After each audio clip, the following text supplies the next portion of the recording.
Let's try drafting with Derrick Henry in round number 3 if we can. Let's see where we can push the envelope in terms of getting Henry.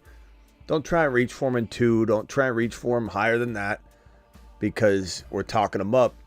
But we're definitely going to have a conversation right now. And Ray G coming in with the gifted memberships right from the jump. We'll address that on the other side of the intro. But good God, Ray G, dropping gifted memberships before we even begin. We're live drafting on Underdog Fantasy, promo code Smitty, okay? Click this link right now if you want to get in to the draft. We're drafting in a Best Ball Mania, Underdog Fantasy, code Smitty. Link's just been dropped. You're watching the replay. The link's in the description. Let's get going. Live draft episode right now. The Fantasy Football Show begins now. Live from the FantasyFootballShow.com studios. It's the Fantasy Football Show.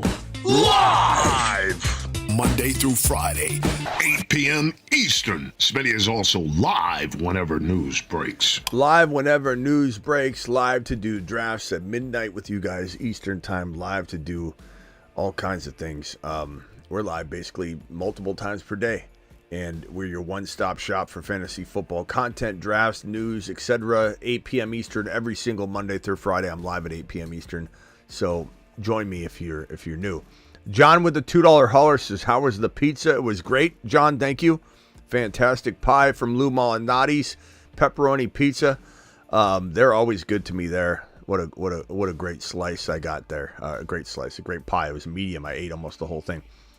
But I hadn't eaten. I intermittent fasted, so I chowed it down, but I had yet to have anything in my system. So gifted memberships coming in from Ray G. He dropped 10 right at the jump. Ray, appreciate you, my good man. Ray to the freaking moon. Ray, I'm going to leave you right here. And let me also punch that moonshot button for you. To the moon. Ray G doing it live. All right, go to the Best Ball Mania card. We're not going to click it yet. That's the link if anybody wants to get in on the draft tonight. Go to draft tab at the bottom of the Underdog link. Hit that link, the app. Then you're going to be on lobby. Then you're going to scroll over to the second card. It should be BBM, Best Ball Mania. And we're going to click that bad boy. And go ahead and hit enter. Go ahead and hit enter. Now, these will go quick. People are trying to get in. If for any reason you don't get into the draft, don't fret. Don't get all upset. Don't freak out. Don't get all bent out of shape. You can do a draft right alongside of us. Okay, there's no need to get upset and be disgruntled about this. Draft alongside of us. Use your strategies that you want to deploy alongside of the live stream and have a blast doing it. Okay, I'm gonna put the draft up in a second on the board. We're gonna try and dominate this draft. We're going to try and see where Derrick Henry goes. Nobody try and get cute and reach on him. He's a third rounder. He's a third rounder for a reason. And let's see where Derrick Henry falls in this draft. 2 more to jump into the draft. Underdog Fantasy, promo code Smitty. Link is in the live chat right there. $10 minimum. They'll match 50% on your first deposit right now, up to $250. So basically, you drop 100, they'll give you 50. You drop the minimum of 10, they'll give you 5. If you drop all the way up to 500, they'll give you 250. So 50% your first deposit. They'll also give you a special pick. Claim your special pick. Underdog Fantasy promo code Smitty. Do it live. All right, let's get this draft board up on screen, shall we? Let me expand the bad boy, put it in the corner of my screen here, and then we will show it, and then you can see the draft unfold. I got the 11 pick. Okay. I'm down with the 11. I'm down with the 11 pick. This is Best Ball Mania. Appreciate everybody being here. As you file in, hit that like button. Looks like we've got Redux, we got Falcor, we've got Aaron, Ray G in the building at the 7 pick is stage. Rockouts in the building, JRM. I don't know if that last guy is us. I think it might be. Up the AC. I don't know if that's our guy or not. I'm not too sure. Rock Out with the $2 hauler. Appreciate you, Rock Out. Says, what's the best burger you can eat? Man, I don't know the answer to that question. I mean, the best cheap burger would be In-N-Out for me, but Rock Out did finally get in. Thank you, Rock Out, for dropping the doubles. Expensive burger, I don't know. It's a great question. I kind of think of one with like avocado and bacon and some gourmet somewhere. I can't even think of which place. I mean, I kind of like, what's it called? That place, dang it, what is it called?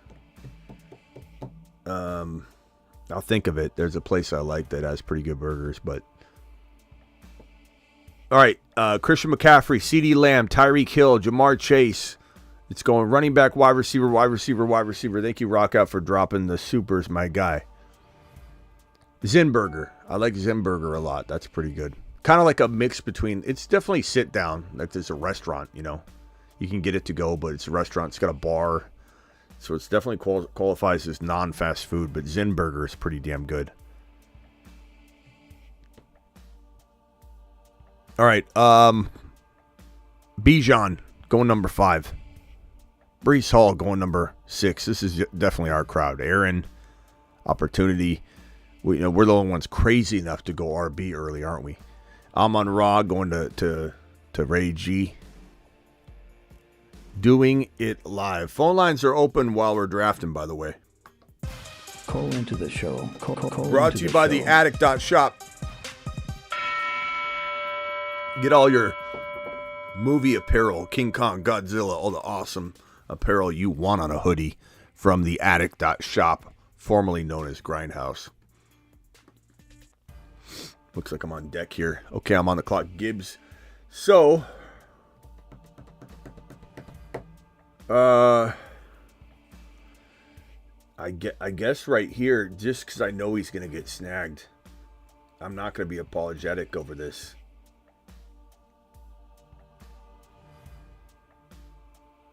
You know what? I'll mix it up. I've been going MHJ a lot. I don't want to be involved in moving his ADP up any more than it already is going up. I'm going to go a little Garrett Wilson and just get a little mix of G. Willie, because I don't have as much G. Willie built teams than as I should. Roger, we need more Dynasty content. Yes, sir. I'll get on top of that. Don't worry. Don't you worry. So I'm either going to go Barkley or Marvin Harrison here. We'll see what up the AC does. I'm fine with Barkley and have a nice little balanced attack if he ends up going to MHJ. So either way, I feel really good about my draft slot here. Okay, Drake London. Dang, I didn't think I'd be able to have my choice between Barkley and MHJ.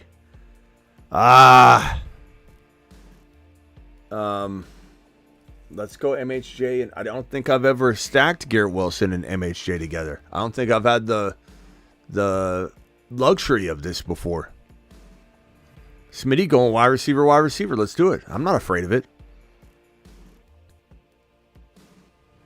Damn, that looks pretty good, I must say. Let's see if I can get the alerts going on here when we get a super chat and all that.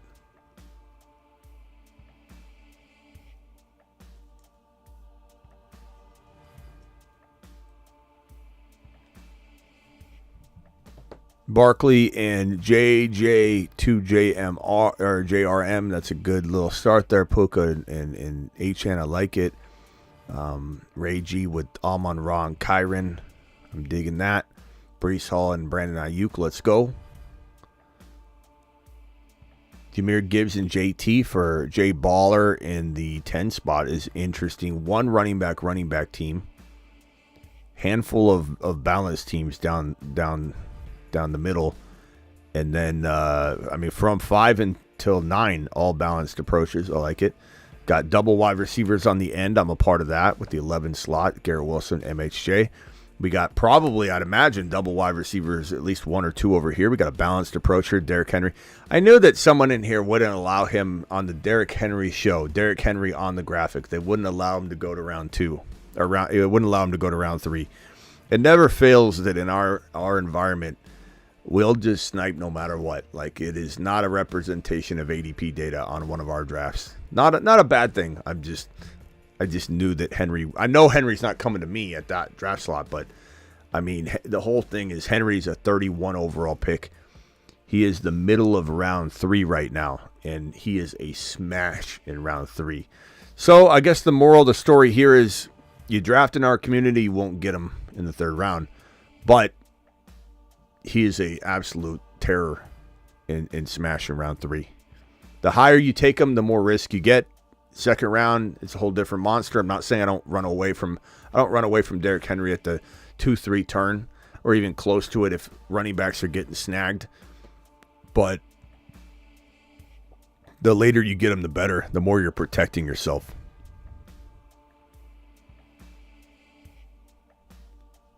Okay, DK Metcalf, Henry, and Tyreek. I like it. CeeDee Lamb, Devontae, and Debo. Solid.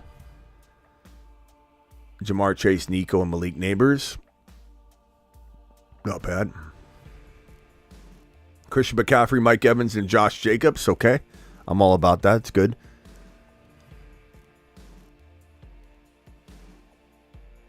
What are we doing here? Opportunity, DJ Moore. Boom. Aaron's got Breece Hall, Brandon Ayuk, and Waddle. Boom. Stage has Amon-Ra, St. Brown, Kyron Williams. Who's he going to grab here? Laporta. I like the balance, bro. That's some of my most favorite teams. I'd say 8 times out of 10, my lean, if I can, is going to go straight up balance. Love it. Puka, Achane, and Devonta Smith. I love that. It's a really good team. JRM, who you going to take, pal? What do we got here? What do we got here? Somebody's dropping something. Can't even see it.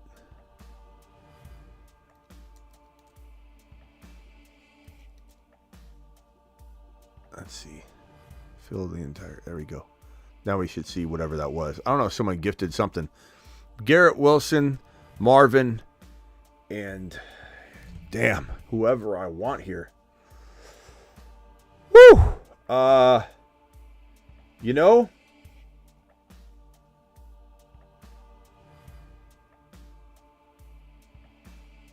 I'm going to go Josh Allen.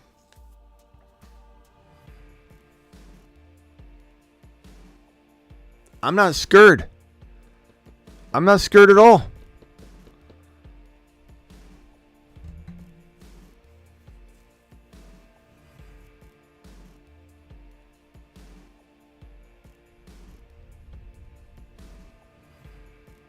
Cooper Kupp. Jalen Hurts. Okay.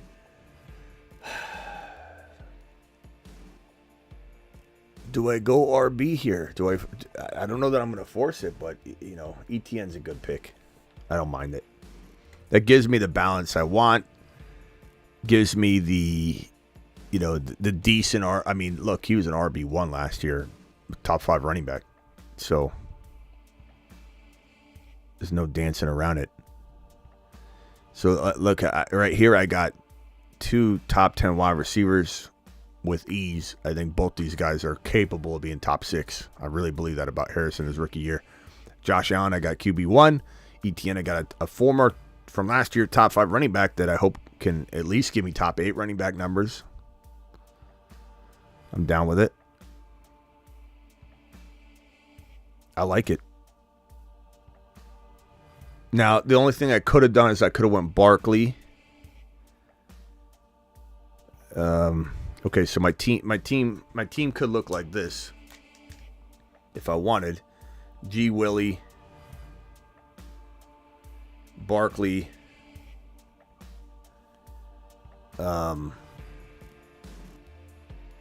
I guess Allen. Well, I mean, I guess we could say I would have went probably.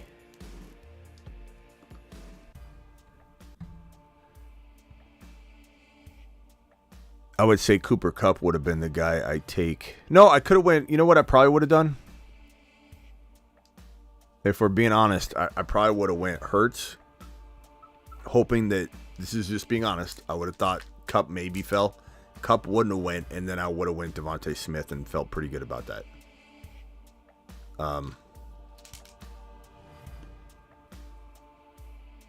So that's a good team. The team I have, though, I think might be better. It's very close. I'm like G. Willie.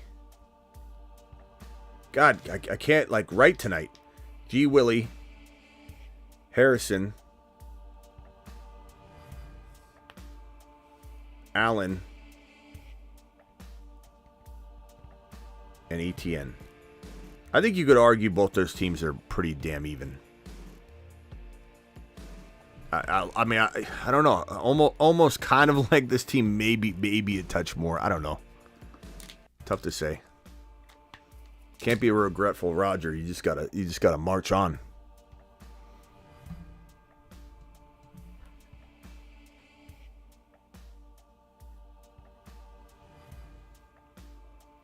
Space says effing Smitty talking about his feelings again. I don't know what in the hell that means, bro. No one knows what you're talking about. Hurts needs to throw Smith the ball. Yes, he does, John. Of course he does.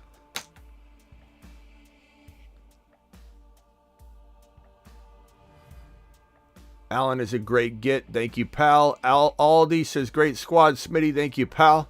Appreciate you. I would have gone with McBride to complement the AZ mini stack. I'm not scared to take the best player available, Tebow. Unlike your regular content creator. It's going to be, got your stack. If you don't stack, you're going to lose. I'll find my stacks. Don't you worry. And if I don't, I'm not worried about it. There's still a percentage within the percentage of people that are placing top 10 that don't have stacks. Hurts needs to throw. Yes, he does.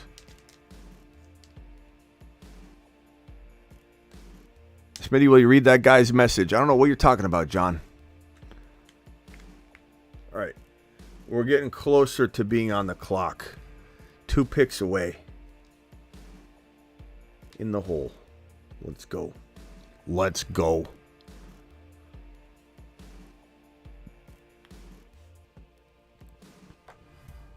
All right. Rashad White.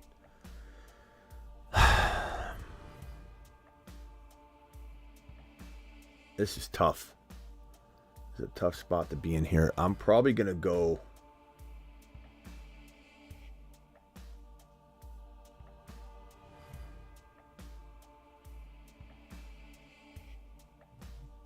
I'm going to go Rashad White. Not saying I love my running back room, but I don't mind it at all.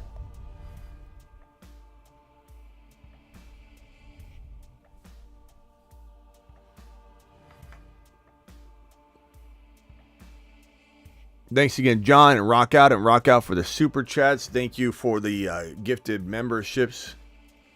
Ray G dropping the 10 gifted memberships. You absolute monster, you. Harvest with the celebratory message says, any reason to reach outside of ADP? If so, how far? Depends, man. I mean, I only reach outside of ADP like in best ball if I feel like, okay, this player I really want this player for this team. The amount of reaching I've done, it hasn't added up to the point where it feels like I'm going to be missing an entire player or something weird. Same with stacking. I don't force stacking. I try and, stack when I can, when it makes sense. An example of a reach right here would be Keon Coleman's, 10 players down. He's not making it back to me, but having Josh Allen, I do like the idea of Keon Coleman in a natural, very well thought out stack that doesn't, force the issue really. They're guys like McLaurin, Adunze, Addison, McConkey. None of those guys are tickling my fancy much more than Coleman anyway. So let's go ahead and reach on Coleman. But I haven't reached much at all in this draft, so I can afford to. If you're reaching left and right, at some point, your team's going to look like you've lost a third-round pick entirely, raptured from your team because you're just you have a reach-a-thon going on. You know what I'm saying? Hurts has blinders. He only throws to Brown. One game is Smith, the other, sure, Prime. Kincaid will be the target leader in Buffalo. Roger, you might not be wrong about that. Alejandro says, wow, Smitty, ETN after Allen. That's grand. Yes, it is, Alejandro. Appreciate you. Does anyone else's stream lock up after the commercial plays? I don't think so. Haven't heard that before. Tebow had happened to me before I updated the app. Maybe YouTube needs an update.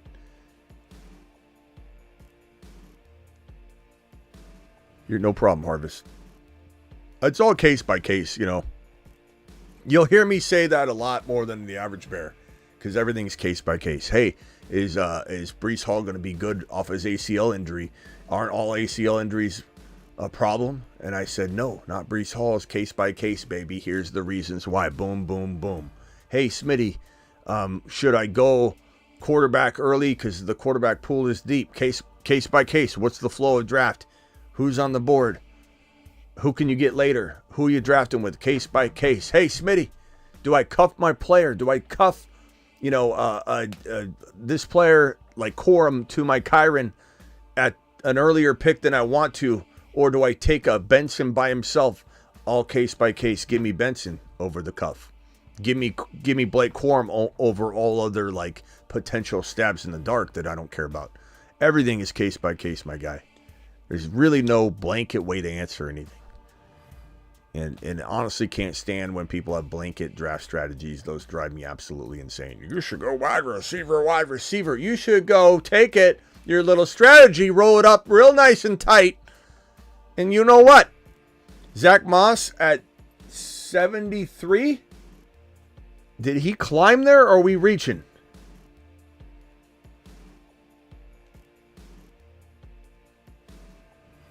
What is Zach Moss's ADP? Did it climb all the way up there? It should. I mean, that's where he kind of deserves to be. But if I remember correctly, he was going really late. Maybe he's climbed.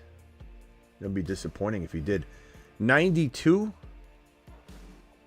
I guess you would barely be cutting it to get him back, so I don't hate that reach. But I'm a little shocked he's climbing.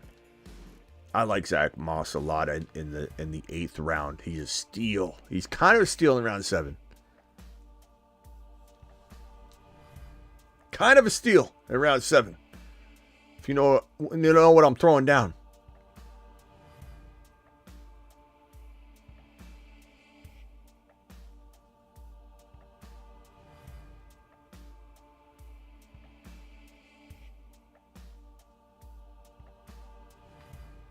I'm almost on the clock here. Best Ball Mania, 3 picks away. Looks more and more like the guy in Cincy. I don't know what you mean there, bro. Oh, he looks more and more like Zach Moss. Okay. Yeah. Yeah, buddy.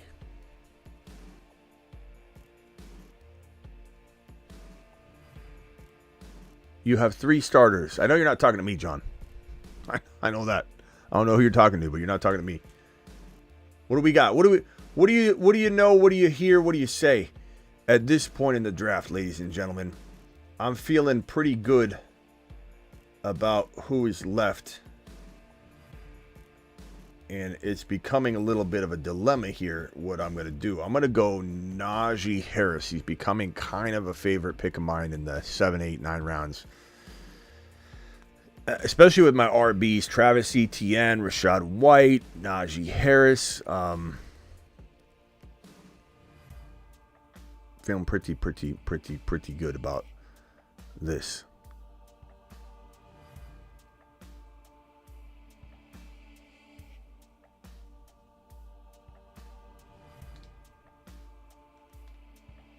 Jordan Addison, okay.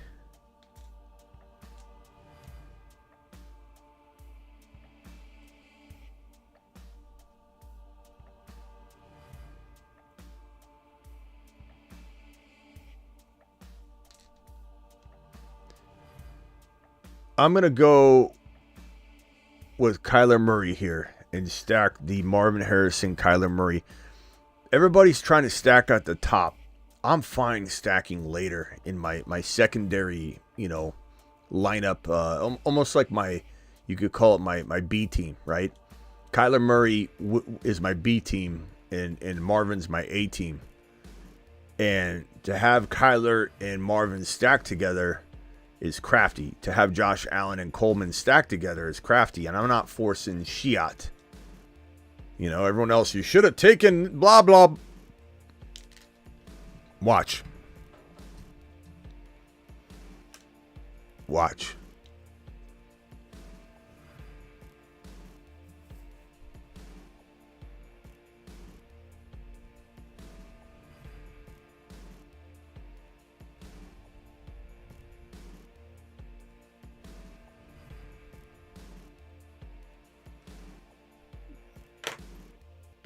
Josh Jacobs is gonna ball, John. You need to get on that train, pal. That train ain't letting anybody else on. I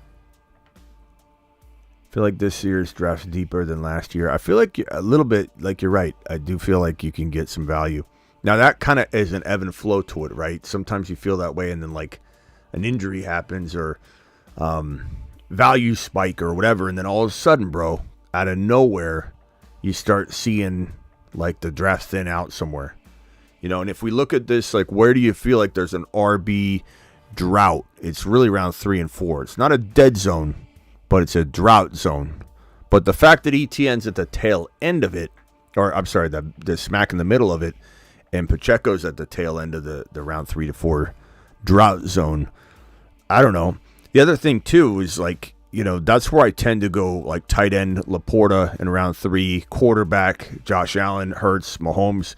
Because in the third round, who cares about that RB or that wide receiver? I like Devontae Smith. That. Diggs, Waddle, DJ Moore, Malik Neighbors, DK Metcalf. Those are all good players, but I'd rather have that number one player, not only at the position, but out of maybe all players in general. Hurts, Mahomes, they could outscore everybody. Give me that, and then give me Najee and the Connor Bensons and the Jonathan Brooks. Like, give me all that stuff later instead of forcing RB in the dry zone. You know what I'm saying? Terry, I don't know. We may or may not do another draft. I'm not sure. Smitty, tell me more about the Arizona running game. It'll be Connor until it's not. And the moment it's not Connor, Benson's going to get a shot. And they'll sprinkle Benson in, and Benson may or may not, explode when he gets a shot early. He may or may not. We don't know. But the moment he's in, bro, it's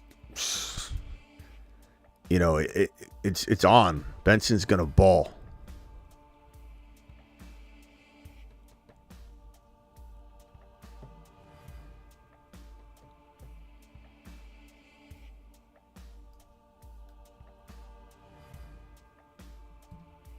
Okay. Allen and Murray, nice QB room. Thanks, Bare Bones. I like it a lot. Especially with the two wide receivers, Marvin Harrison with Kyler, Keon Coleman with Josh Allen. I'm feeling pretty good about this squad. Best Ball Mania, do it live. And I'm getting sniped along the way, obviously I'm drafting half of this draft, if not more, probably 7, maybe 8 people are from our community. So we're getting sniped left and right, but I'm going with the flow. And I'm allowing the best player available approach to have me navigate around some of the reachage. Some of the reaching is out of control to a degree, but that's okay. That's why we're here. We're congregating together to deploy. Now, I don't have a tight end yet, correct? Which isn't, always my favorite approach this deep into the draft, but that's all right. That's right. We're doing it live.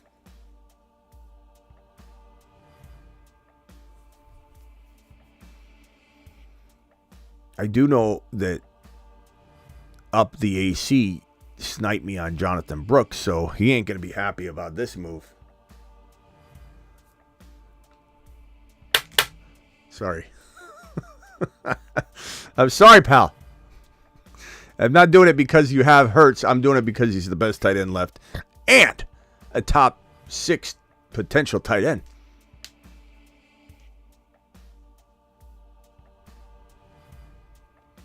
Yeah, Burton is a really, really, really nice deep sleeper. He really is. He's looking good right now. I like Jermaine Burton a lot right now. I'm not saying he might be on the midseason monster list. Jermaine Burton. We've got a lot of rookies on the midseason monster list.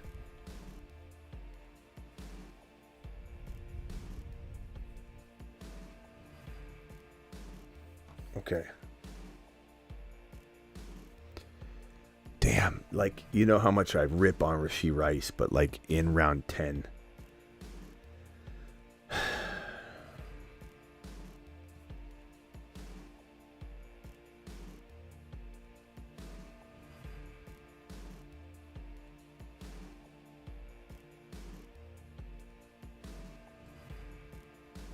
I'm just gonna do it. I'm just gonna do it because you know why I did it? Because I don't believe in the NFL right now in these situations, and I could just see him play it. Maybe a little bit. Maybe he's suspended for the year. Why not? Why not around 10? Take a little gamble. It's best ball. I mean, if he plays half the year, then gets suspended, I don't know. I do think he's getting suspended this year. But will this thing take until midseason before anything even unfolds? I don't know. It's not like everything's done before the calendar year or before the week 1 or after. Like, this thing could happen and unfold and unravel during the year. This is probably the first Rashee Rice share I've taken all year long.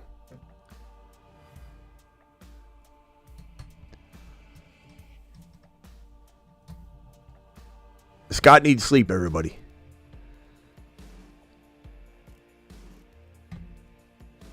Why don't you take a nap, Scott? If staying up late is too tough for you.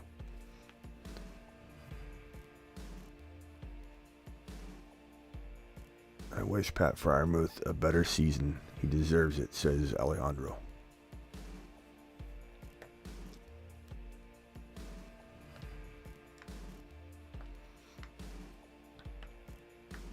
Scott, take your shades off. Get some sleep, Scott.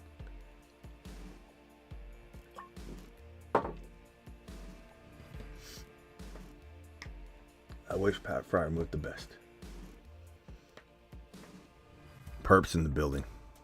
Perps in the building.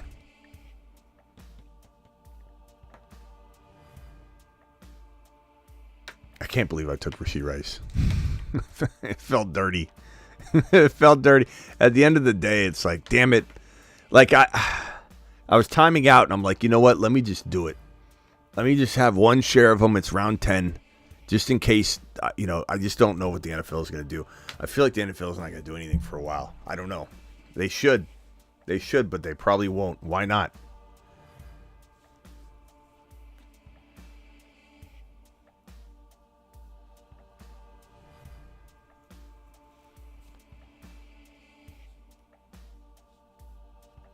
Yeah. Hey, Scott. Scott says take off your shades. Scott, close the app. Close the live stream. If you don't like it, you don't have to watch it. How's that?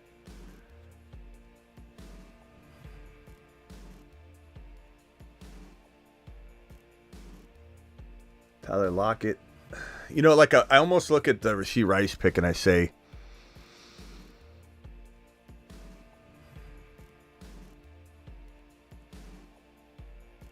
I'd rather have Dotson, who went literally the whole round later.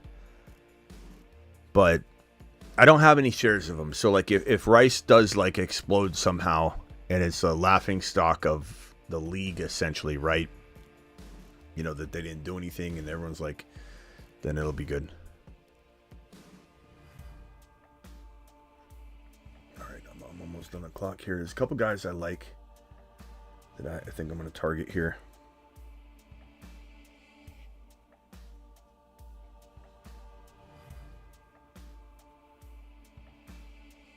You know what? Let me hide this Q.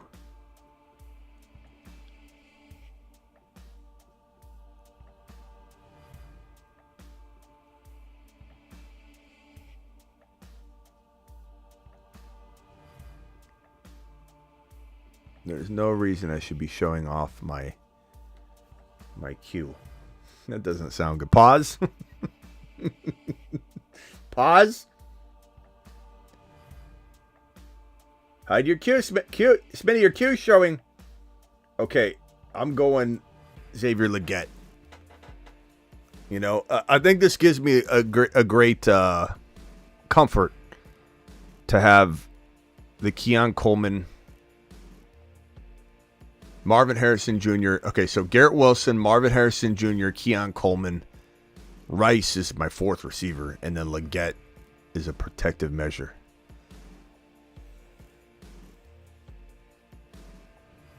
It'll probably be the last time I draft Rashee Rice. Round 10 felt pretty good. It was at the end of round 10 or was it the beginning? It was the beginning of round 10. Yeah, didn't feel crazy. 110. Pick 110. You don't lose a league on pick 110.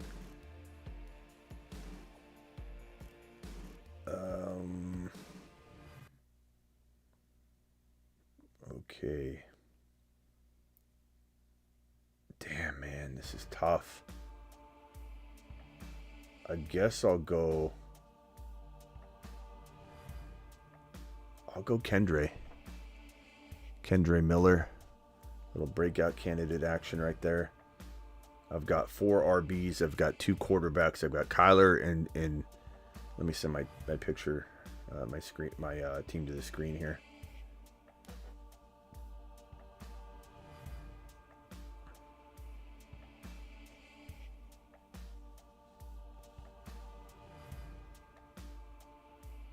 Yeah, buddies. So I've got Josh Allen,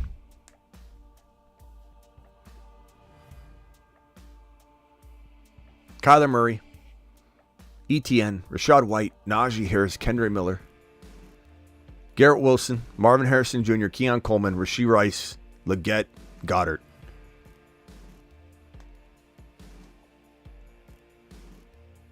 Do I like Wicks? I do. He's solid.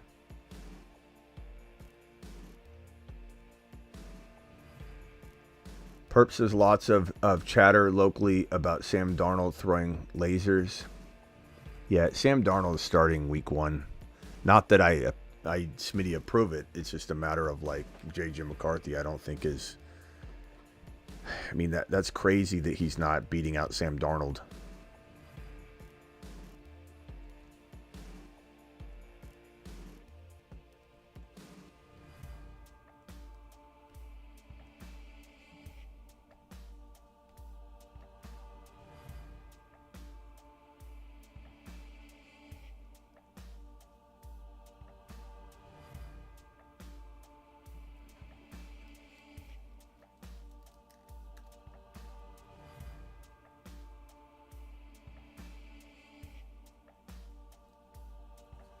What do we got here?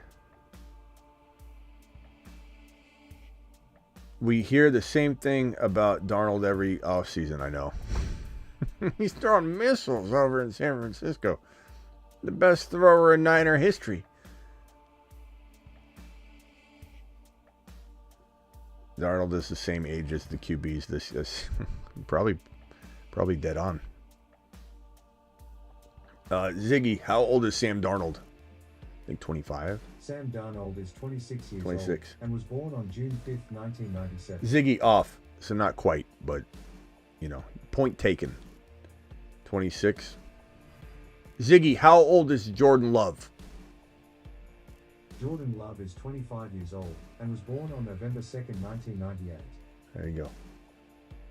So he'll turn 26. Ziggy off.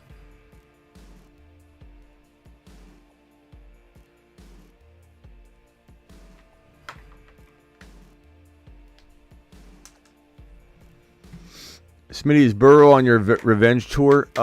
He needs to be. I don't know why he isn't yet, for sure. Joe Burrow. Let's rectify that right now.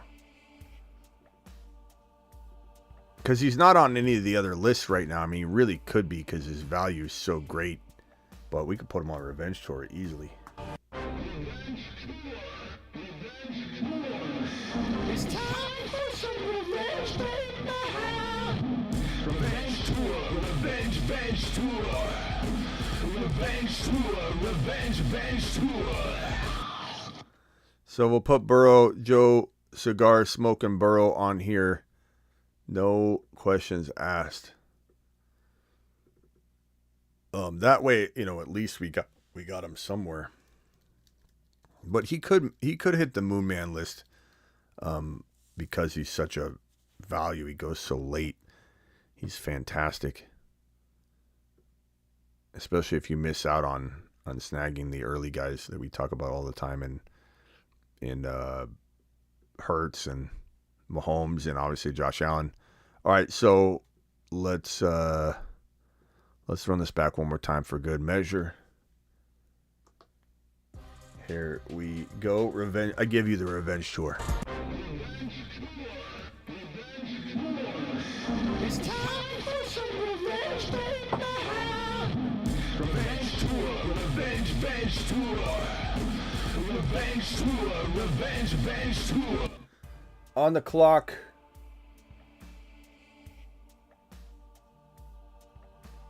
Okay, this will probably be my last running back.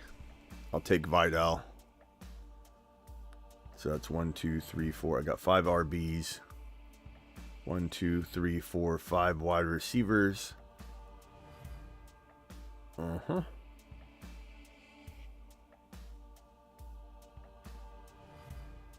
Doing it live. Let's go.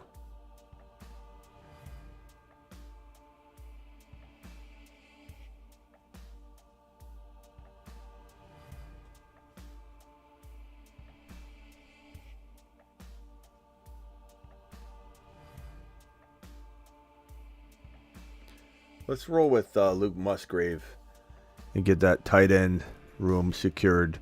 Goddard, Musgrave, do it live. Sick Nasty made a comment that I think deserves to be put on screen. He says, I'll be the first to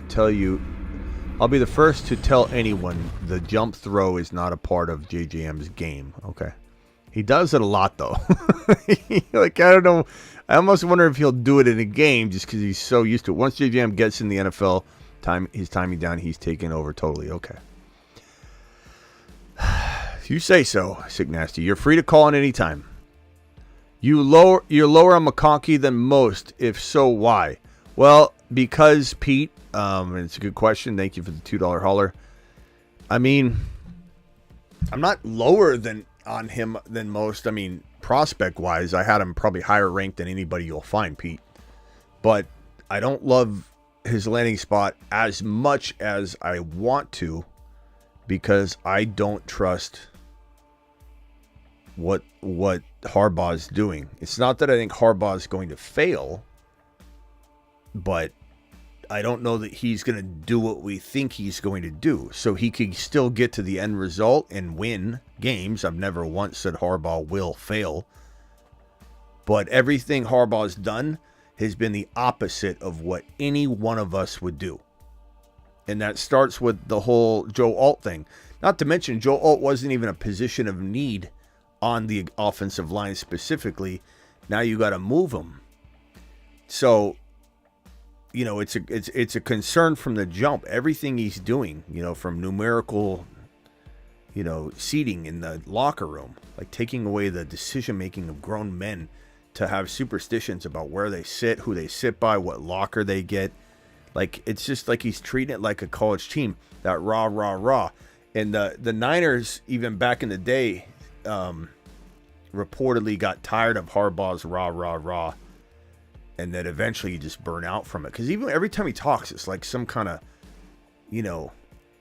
metaphor of life, and it's like in college you hear it for 2-3 years, and by the time you're getting tired of it, you're leaving. But I just don't think everybody's acting like this is going to be some amazing quick and fast turnaround. And I like McConkey, but you just can't guarantee me that this passing attack and McConkey's role and all that's going to be all ready to go just in week 1. And that he's going to be the volume hog in week 1, that he's going to consistently stay the volume hog. He's been getting most of his starter touches in the slot. Are they going to run him a ton in the slot? Is he going to get small usage in the slot? Are they going to run heavy this system all the way to the, to the ends of the earth? Like, how's this offense going to look? Are they going to open it up? Is Herbert going to be opened up at all?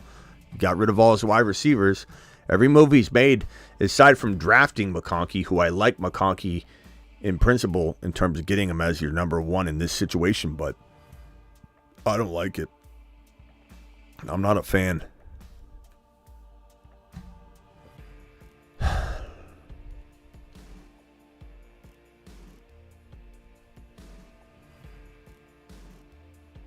Perps is a Vikings fan, by the way, and he says, trust me when I say I hope he works out for the Vikings. We need a quarterback, especially one that can carry us for years.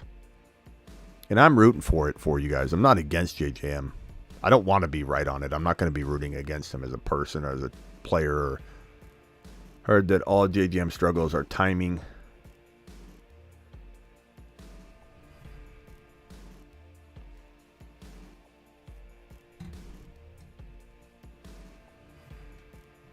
What's up, Travis Rowe? You are live, my man. How you feeling? Hey, yeah, not too bad. It's good, man. How's it going? Oh, pretty good. Just, I think doing pretty good with this draft. We're in round 15.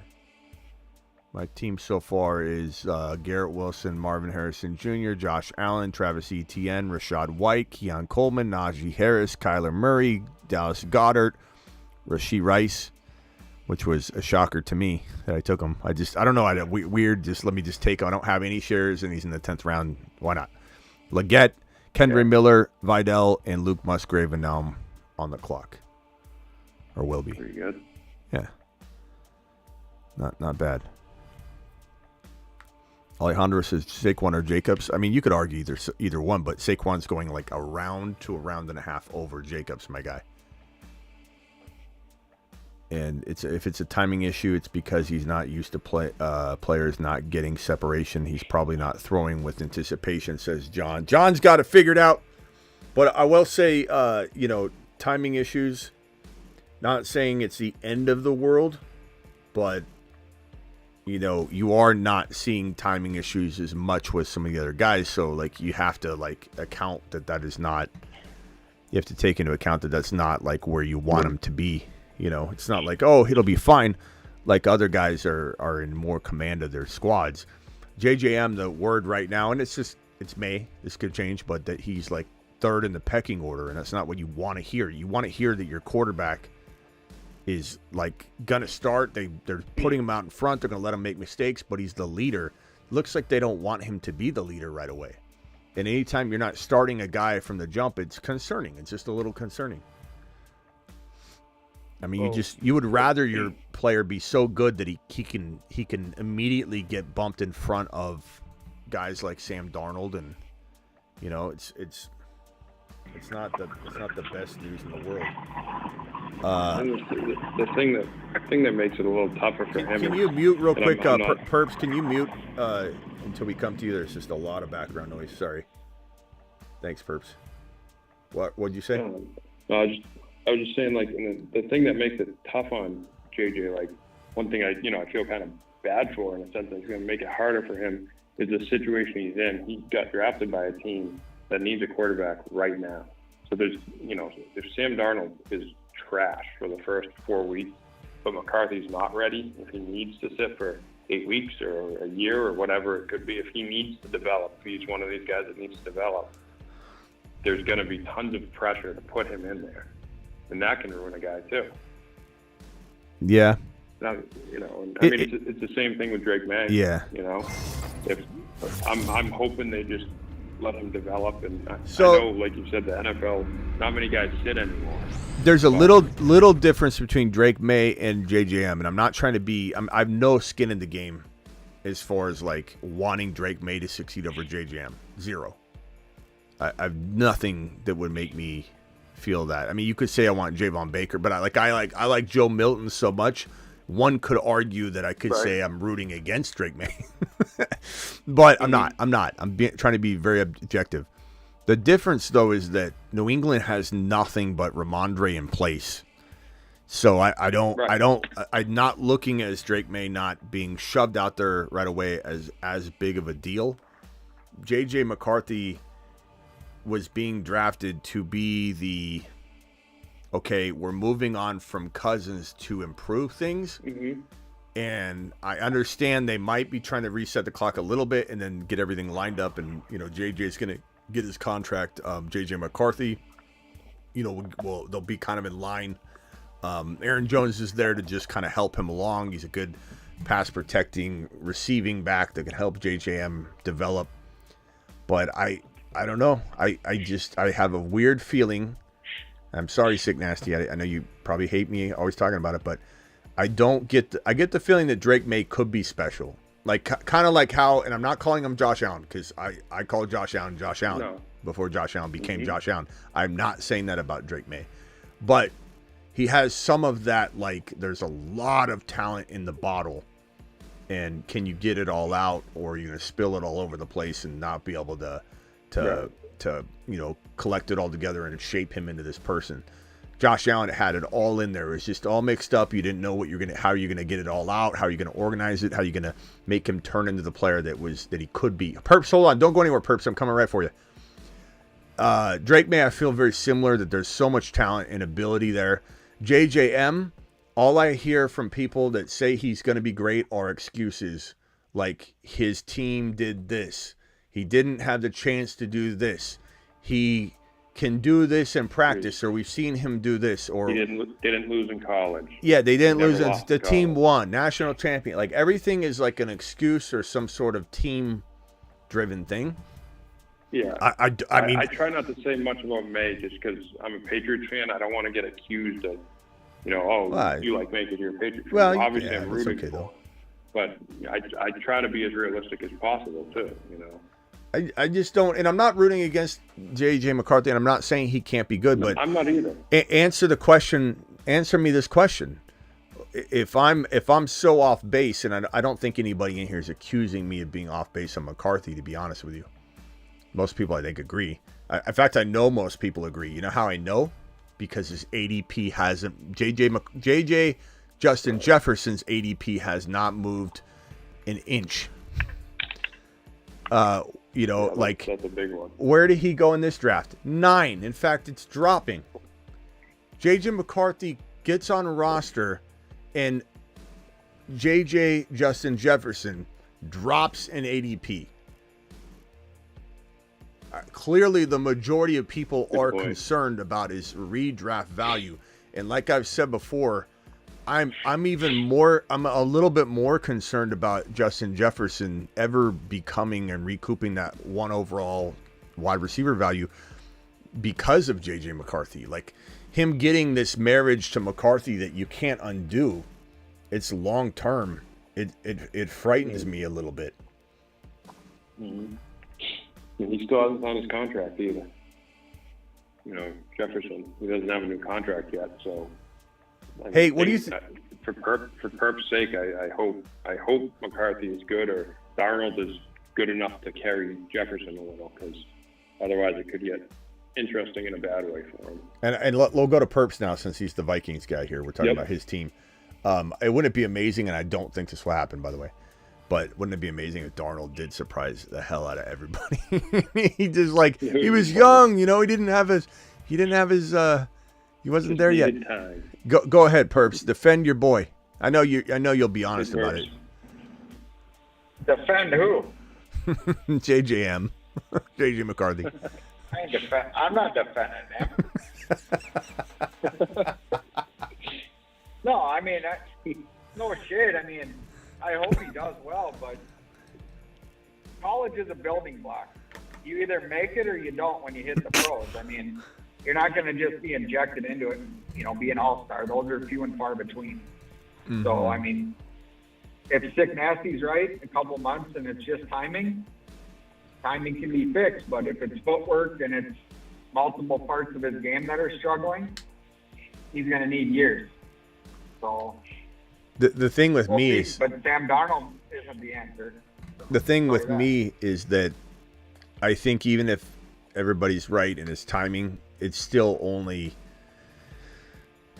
top like 14-ish, 15-ish overall quarterback value, especially in fantasy. But like, you know what I mean? Like I can never see JJ McCarthy doing what Cousins did volume-wise.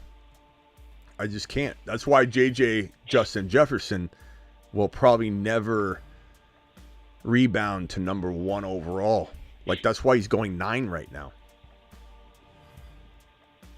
Well, I agree. real I quick, mean, I would have loved it.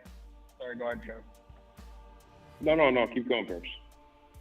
I'm going to ask you something. No, I was just going to say, I would have loved to have had Cousins, but he's too expensive. If Cousins was cheaper, I mean, no one can dispute his, productivity when it comes to throwing the ball, but he's not a gamer. He's not going to be your Patrick Mahomes or Jalen Hurts or Josh Allen and when you get you to the big dance.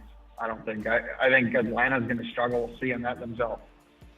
And Lancaster, you make a point that a lot of JJ defenders will make, that he's QB proof, or I didn't draft a QB. Oh, no, this wasn't Lancaster. What was it? It was Paul. I'm sorry, Paul. Paul says JJ don't need an elite QB to do JJ things. Not really the accurate. Vikings can't win. Not really accurate, Paul, because you got to live near the red zone, my guy.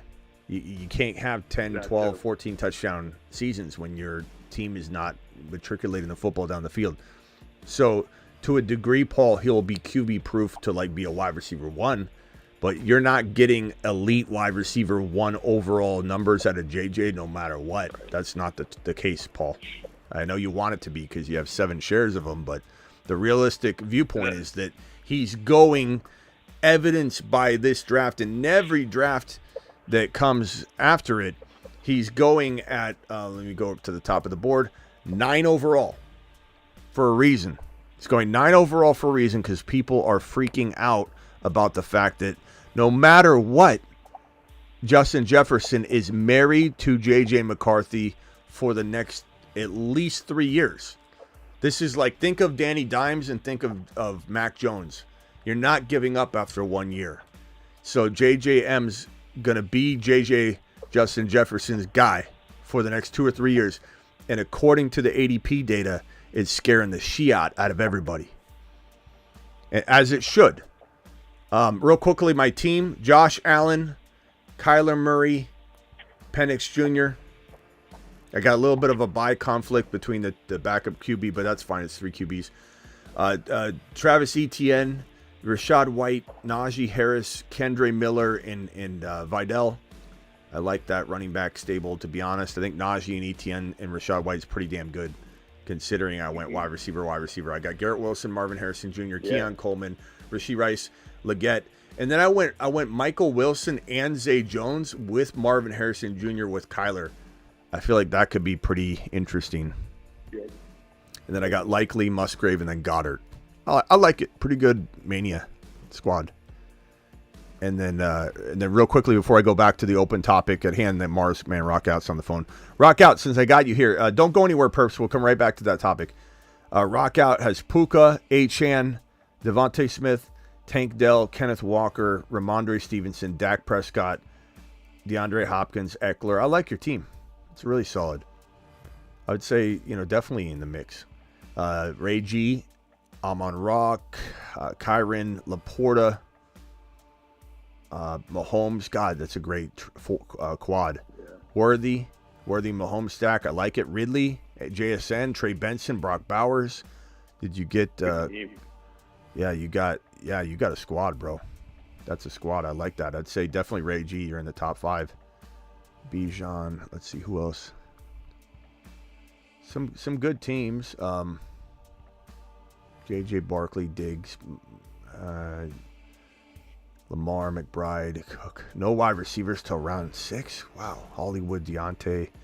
I don't know.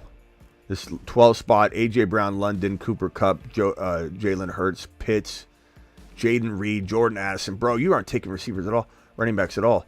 Brooks and Singletary. Okay, Brooks is solid, but the problem is, like, how will you be looking if he doesn't kick it off? And Chase Brown doesn't kick it off, and Singletary. I mean, you're banking a lot on those RBs. I like the build essentially, but I think when you went Jordan Addison, and I don't know. I think maybe you just needed something else, but that it's got a nice feel to it. But I don't know about those RBs.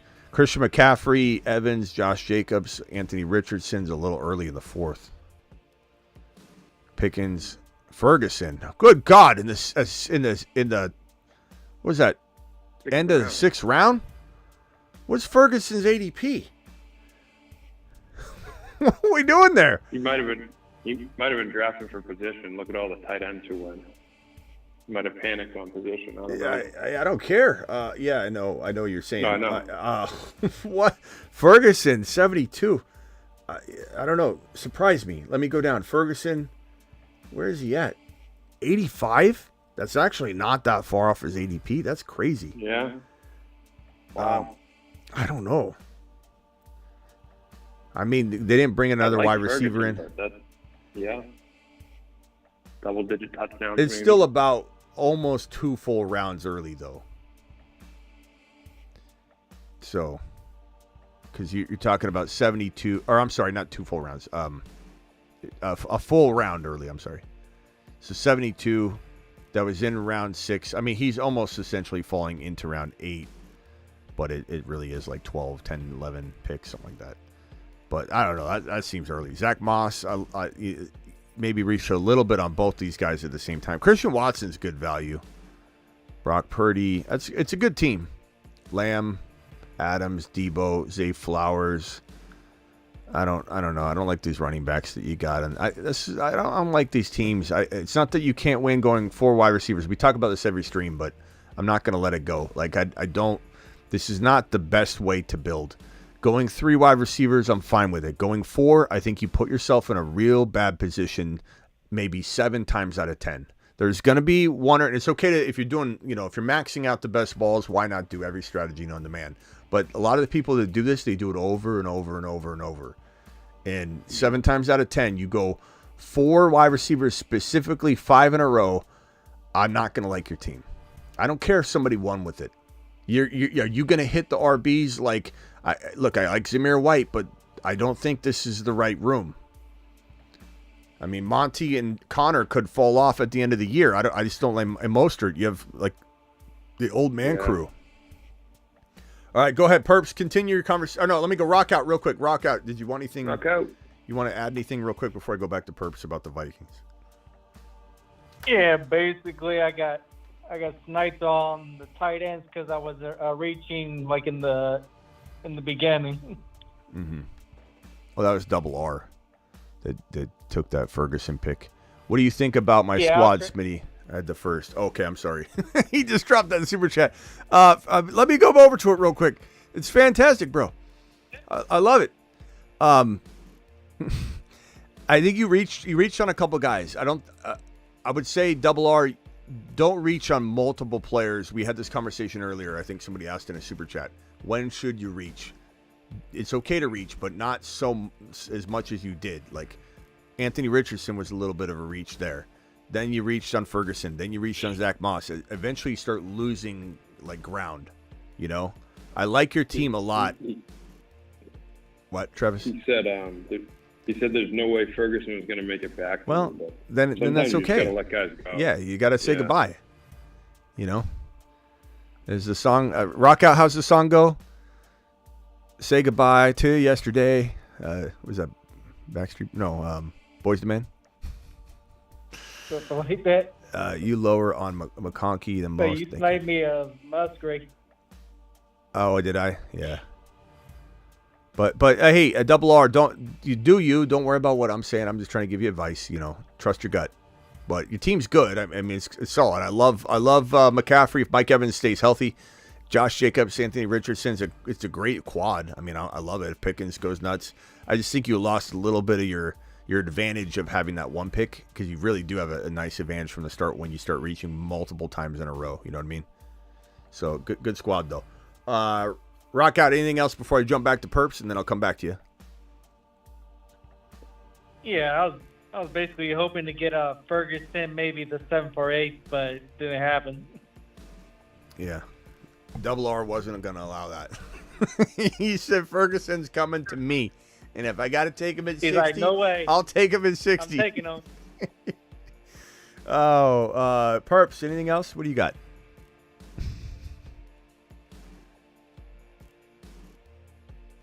Hello, Yeah, Perps? I was just going to add that.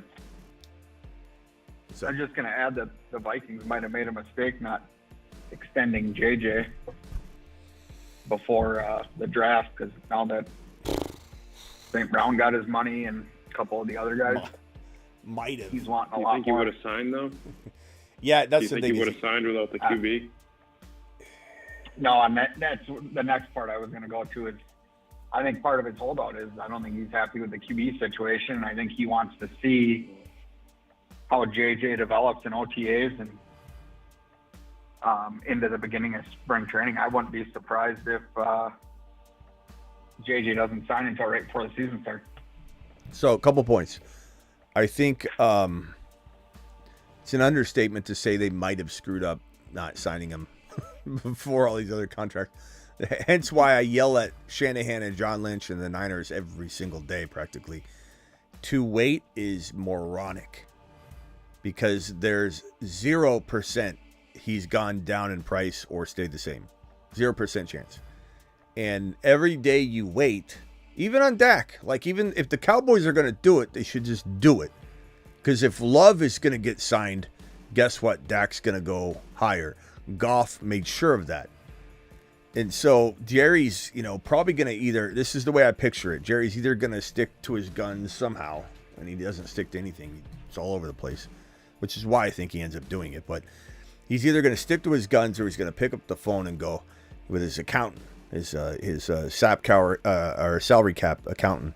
Go, hey, Steve, what's it looking like? Well, we've already lost, probably $10 million in this wait, And if we're going to do it, we might as well do it, because we're going to lose another 20, eventually or whatever. And especially if we wait till next year and he does want to come back, it's going to cost us $20 more million.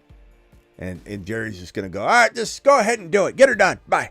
And it's going to be like watching him flush $10 million, whatever it ends up being, by not signing him way earlier. It's just going to be bye. Let the money go. Who cares? Let's make a decision right now. What's in front of us right now? We will lose money if we don't do this, or we will lose our team. So, yeah, JJ, Ayuk, this is why I believe the Bengals don't have any interest in signing T. Higgins long term at all, because the word is out of, I think this is a ESPN report, the offer that was sent to T. Higgins from the Bengals was so bad and so low that his team never even countered. They just kind of walked away. And so they've been sitting in that territory for some time. And he hasn't signed his franchise tag, T. Higgins. So T. Higgins isn't under contract. He's not going to get fined or anything by not showing up. Eventually that franchise tag signing date will pass. But Higgins, they don't have an interest in signing Higgins, so they don't care about his value going up and up and up. They brought in Burton. Jermaine Burton looks pretty damn good right now. I'm starting to really think he might be a midseason monster or something. I like Jermaine Burton a lot. I think Ayuk, the Niners want him, so it's a different scenario. Like, they're crapping the bed. The Bengals aren't, because the Bengals don't care. The Bengals don't want to pay T. Higgins big money. So, JJ, and the problem is JJ resets the value of everybody that once he signs. It doesn't matter if somebody's not JJ. That's what a Niner fan will tell me. The big Niner goggles on. I'll say the moment JJ signs, you guys are done trying to sign Ayuk. Ayuk's not signable to you anymore. And everybody goes, no one thinks Ayuk's JJ, Smitty. Like, you got to be out of your mind. They're not even the same player. No. Really? Or when A.J. Brown got $84 million guaranteed, and I said, that's it. Ayuk's not getting traded on draft day anymore. This happened 12 minutes before the draft. You know how many Niner fans were like, A.J. Brown and Ayuk aren't the same player, Smitty. A.J. Brown's deal doesn't have anything to do with Ayuk. What world do you live in where they're not all interconnected and drag each other up a proportion, a ratio of percentage? Like, people are wild, man. I don't understand it. But JJ, yeah, hopefully JJ does get signed. But I agree with you, Perps. I think he's probably in his mind going, you better give me such a great offer that I don't care who my quarterback is. Because right now, the offer you're giving me makes me think, damn it, I don't like my situation right now. So are you going to overpay me to the point where I don't care? Then go ahead. We'll see, man. Perps? You there? I got you. Oh, okay. Yep. Yeah, no, I agree. I mean, it becomes a point where money's not everything, and he can tell you that money's not it, but hey, it matters to him. Can I run something by you guys? So, has anybody ever has this crossed anyone's mind? Why couldn't the Vikings trade for Justin Herbert? I mean, I know the answer to this. The dead cap. Yeah, the dead cap. Next year, though. Yeah, what if Harbaugh trades for? What if he trades for him after this season? I wonder if that's even possible. There's a chance. He's a believer. You know what I mean? Like, he's being misused over there, and Herbert. You know, Herbert's not even doing anything. We're having Herbert hold the clip. Maybe Herbert's not happy. I know, yeah, because Herbert's just holding the clipboard, right? It's essentially what he's doing in this offense. Handing the ball off. So the dead cap money for Herbert this year is $129 million. Problem is, it's 110 next year. Son of a bitch. Damn it. But next year? 110. Jeez. Oh, no. What kind of contract is Chargers this? really, yeah. Chargers really never wanted to let him go. That's why no one said it. You know, no one's even thought of this. It's because it's about the same dead cap. 129 million this year, 110 next year. 110. Come on. So give us something to work with here. Does it even drop the year after? We're trying to get him traded, but I'm not getting any help from the salary cap. Let's see here. Justin Herbert. Ready, I got to jump. Okay. Hey, Perps, appreciate the 20 gifted members or whatever it was that you dropped. You're the man. Later, Perps. Later, See ya. Perps. No problem. Later, guys. See you. I think this is correct. I mean, I can't say for certain. This is from Over the Cap. Let's see here.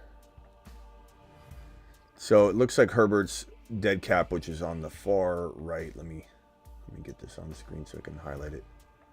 So you got 129 million this year. Then you got 110 next year, and then 36. You could get away with that because you could divide that into 2 years. You're not. Yeah. So, but I mean, that's a long time. The Vikings, they'd have to have. Yeah, it's not going to happen. The only way this would even be remote. Be gone. Yeah, he'd be gone.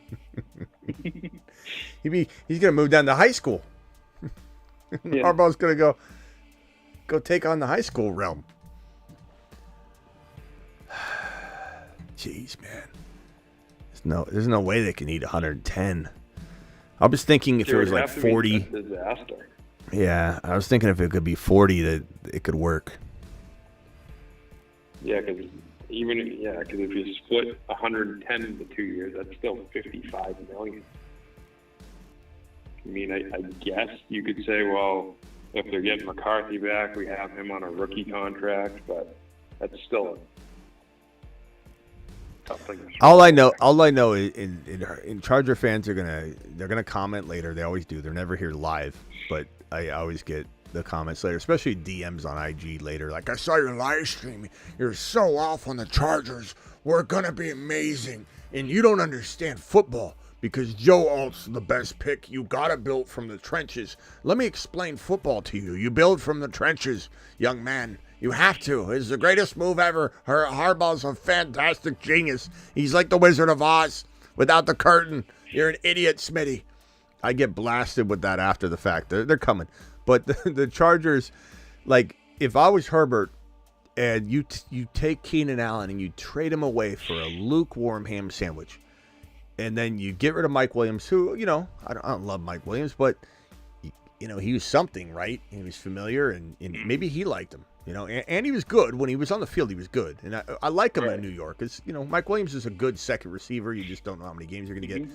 Those are two great receivers you just let go.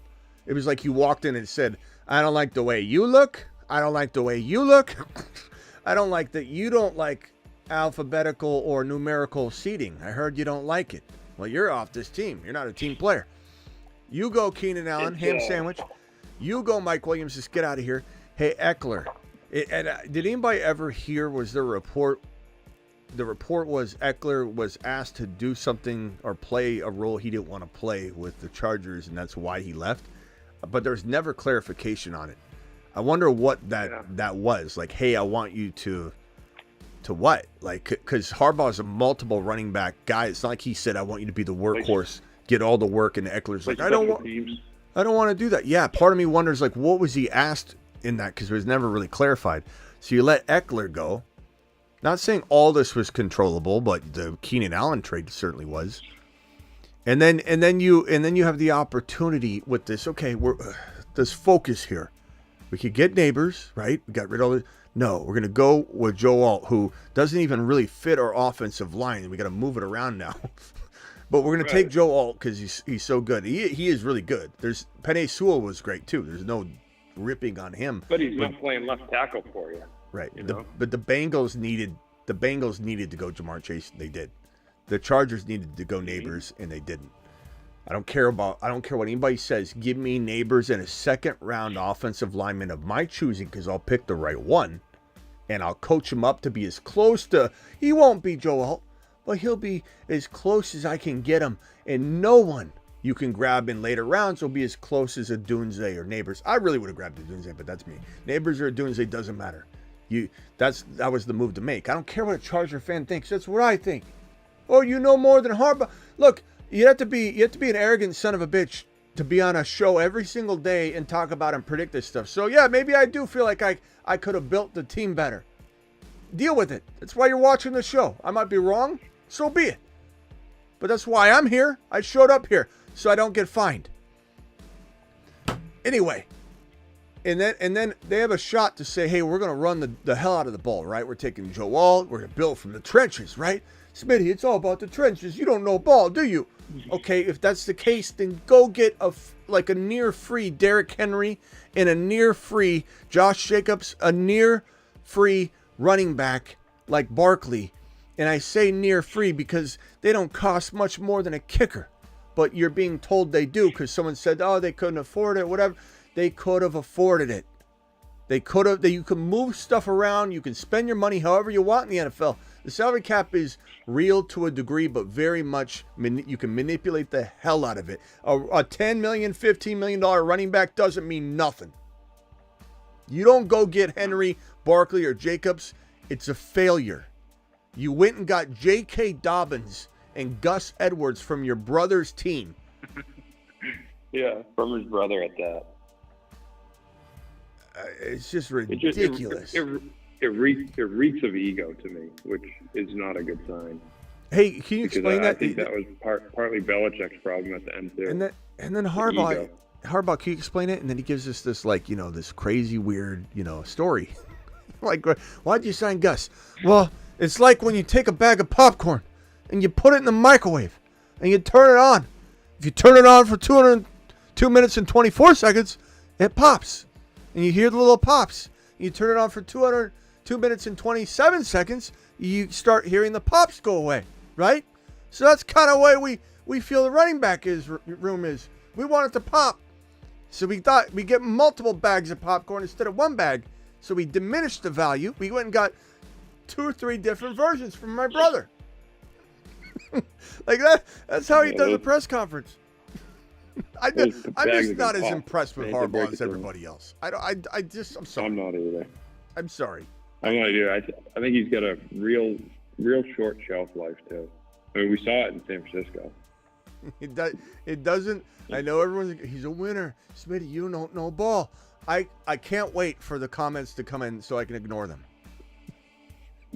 Smitty, let me tell you something. You don't know ball. He's a winner wherever he goes.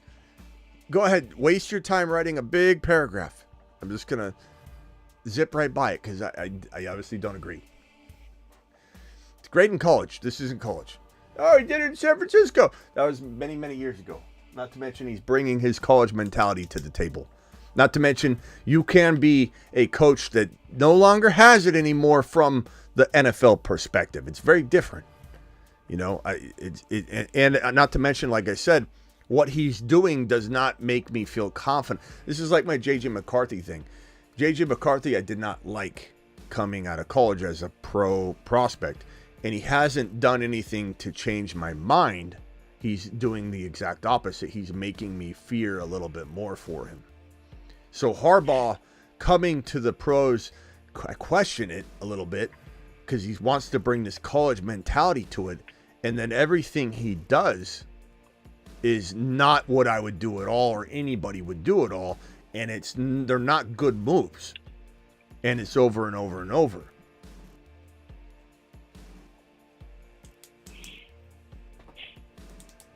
I don't know if it's going to work. Plus, I don't know how good that defense is going to be. Yeah, Bob from Cali, what's up? Yeah, the D's got a lot of work to do. Bob from Cali, you're live. I just wanted to, you bring up the assigned seating. Like, look, these guys, when they go to away games, it's assigned seating. They don't choose their seat. So I don't really see how that's big of a deal. But I wanted to talk more about the Cleveland Browns situation. Some people brought it up in the comments. Do you think there's a possibility Deshaun comes back and, picks it up a little bit better? And if so, who's the guy there? Is it Jerome Ford? Is it Chubb when he comes back? And if it is, the team's still really good. They're in contention. They have a solid defense. They have everybody around them. They just need a few guys. And is there a sleeper there in the RB room waiting, ready to go? Ford is the guy that you'd be counting on. Nick Chubb, bro. Nick Chubb. Let me show you this detailed model I have. Will show you exactly how this is what happened to Nick Chubb's knee. Hold on, I don't want to break this model, but here's what happened to his knee.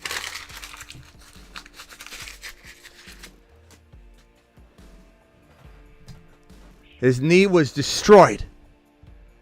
And I hate to say that because he's overcome that same injury, just a different angle. But he's an older player now. Like, the arthritis is already setting in right now. Like, there's Nick Chubb, they redid his contract because they know he can't meet his incentives. So, and look, hats off to Nick Chubb, number one. I want people to know how much I love Nick Chubb and what he did for fantasy football in the game. So, let's send Nick Chubb to Saturn. Okay, first and foremost. Okay, this is not a knock on Nick Chubb whatsoever. But Nick Chubb is definitely a player that is gone to me. Do I think that Ford can be a crafty player? I think so. He's not the most efficient guy, but he get touchdowns. He kind of felt like Kenneth Walker last year. Like, Kenneth Walker wasn't really utilized properly, wasn't super efficient between the tackles, but he got fed touchdowns. So he needs that. The thing about the Browns offense is that it's something that, like, I could see this being good for the RB, this situation. This kind of, like, never going to be an amazing quarterback room. The run's going to be a big part of the offense. Anytime they're near the end zone, they do kind of want to run the ball in. I think Ford could have like 8 to 10 touchdowns if he stays healthy and he's the guy. I don't know about the sleeper. I just like him. I don't know that I love him. What, Travis?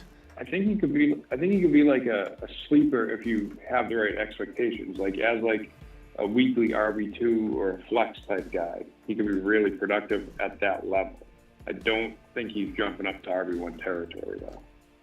You know, like because you need those guys on your team. So I don't know if people consider that a sleeper. If all sleepers have to be like top 10 of their Well, position, I think he means from like for the team, like a sleeper running back's going to step up. But I would say this. I would say like your only sleeper quarterback could be like DTR. And then past that, it's like you know what you have, bro. Watson's not going to return to top 5 running quarterback status. If you're lucky, he will play like a top 10, top 12 guy. And quite honestly, that's what Goff really is, right? And the Lions got where they got. The other thing too, and I don't know if you're a Browns fan, but let me just give you the Browns a little slap on the rear end here, and just say with garbage. And I know Flacco did well at the end, but like let's get real. He crumbled. He was not with the situation you were handed. You literally had a playoff team that was capable of maybe even going to the AFC Championship game. Like your defense is so good if you could run the ball and get it, but Flacco folded. So like if you had Flacco like play in this game right here, you could have maybe advanced in this, but are you a team that's ever going to be, I think, in the championship game with the Chiefs in the way, with the Baltimore Ravens, with Derrick Henry in the way, with Houston being a little bit better? Probably not, but could you be a wild card showing up, type of team? Yeah.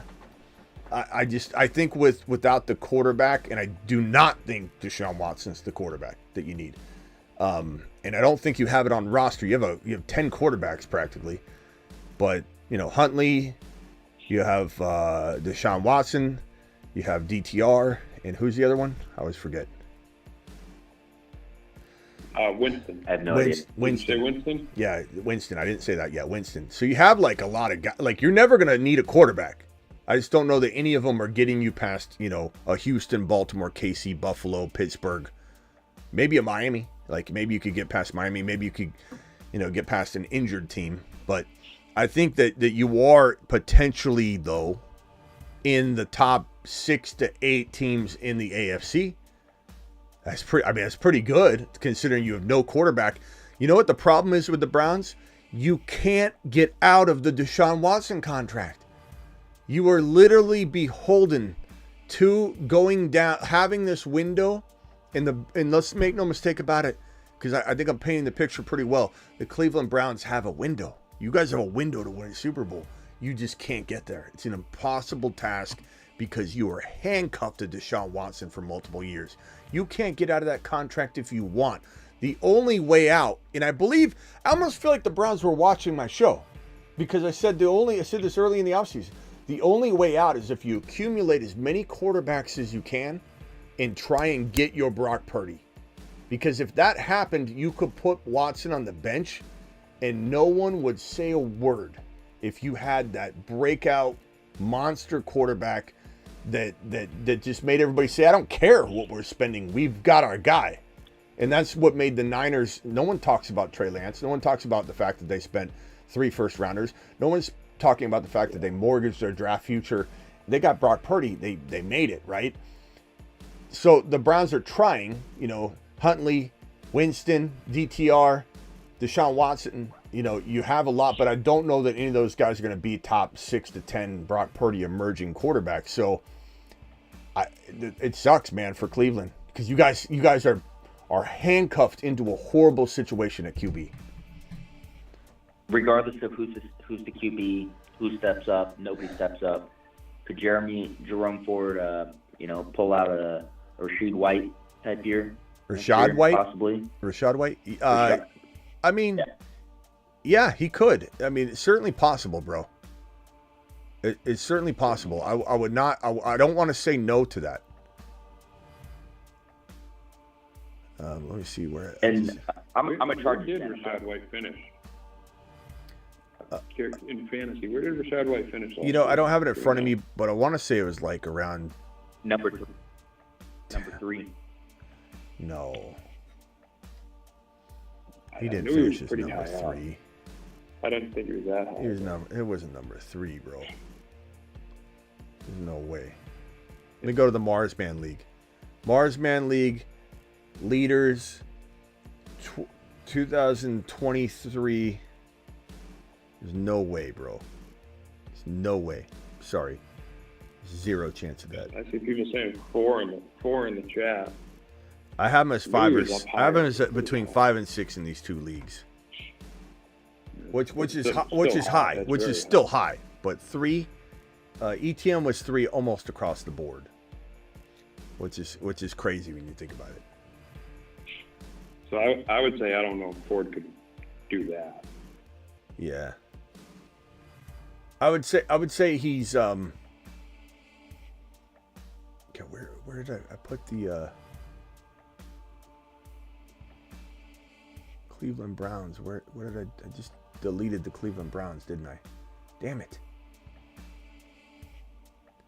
Anyway. Good question though, bro. I wish I could give you a better answer, but I can't. Cleveland just doesn't have it, in my opinion. You have the defense. I know when we call in, you keep us, you keep our location, but you also write down like who our team is, whether like we're a Chargers fan, a Browns fan. I just feel like that comes up a lot in our calls or in other people's calls, and maybe that could help you out. I don't know. Okay, so this is Bob from Cali, right? Correct. And you want to claim yourself as a Cleveland Brown fan, right? No, Chargers fan. Oh, Chargers. I couldn't tell. You're That's defending. why You're defending both that's though. why at So the beginning, okay. I try and ask multiple questions, but like I don't know why the whole assigned seating thing is such a big deal. Like when these people go to away games, they stay in hotels, assigned rooms. When they go to the locker room, assigned seats. As far as I know, I'm pretty sure they also go to hotels during home games. So everything's assigned, and I don't really see how that's a big of a deal. But from your standpoint, I do see how it's kind of like sketchy. The dude's coming in on an RV. He's bringing some dude from like 20 years ago. Maybe not 20 years ago, but a while ago, to be his offensive coordinator. But both of them are his brothers. Both of the running backs are his brothers, runners, though. You know, like that's so odd, bro. Brothers cast-offs. Yeah, I mean, they didn't have much to work with. What do you mean they did? This was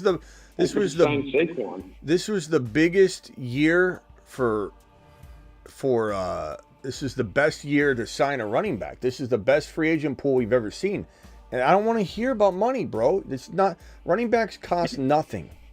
You could have maybe free agent wise, but age wise, these guys he's there for 5 years. He doesn't want to have, the dude go there and then have one good year, then start tailing off. Bro, Jacob still has 2-3 years left easy. Barkley has 2 years left easy. 1 to 2 years left easy.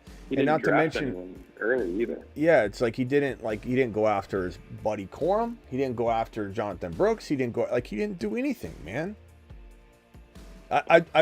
I get you're a Charger fan and you want to defend him, but like to even defending the numerical seeding thing, like you coming in and that's like your pushback. Like who cares about that thing? But like what about all the other stuff? And maybe you're right, and maybe numerical seeding is okay.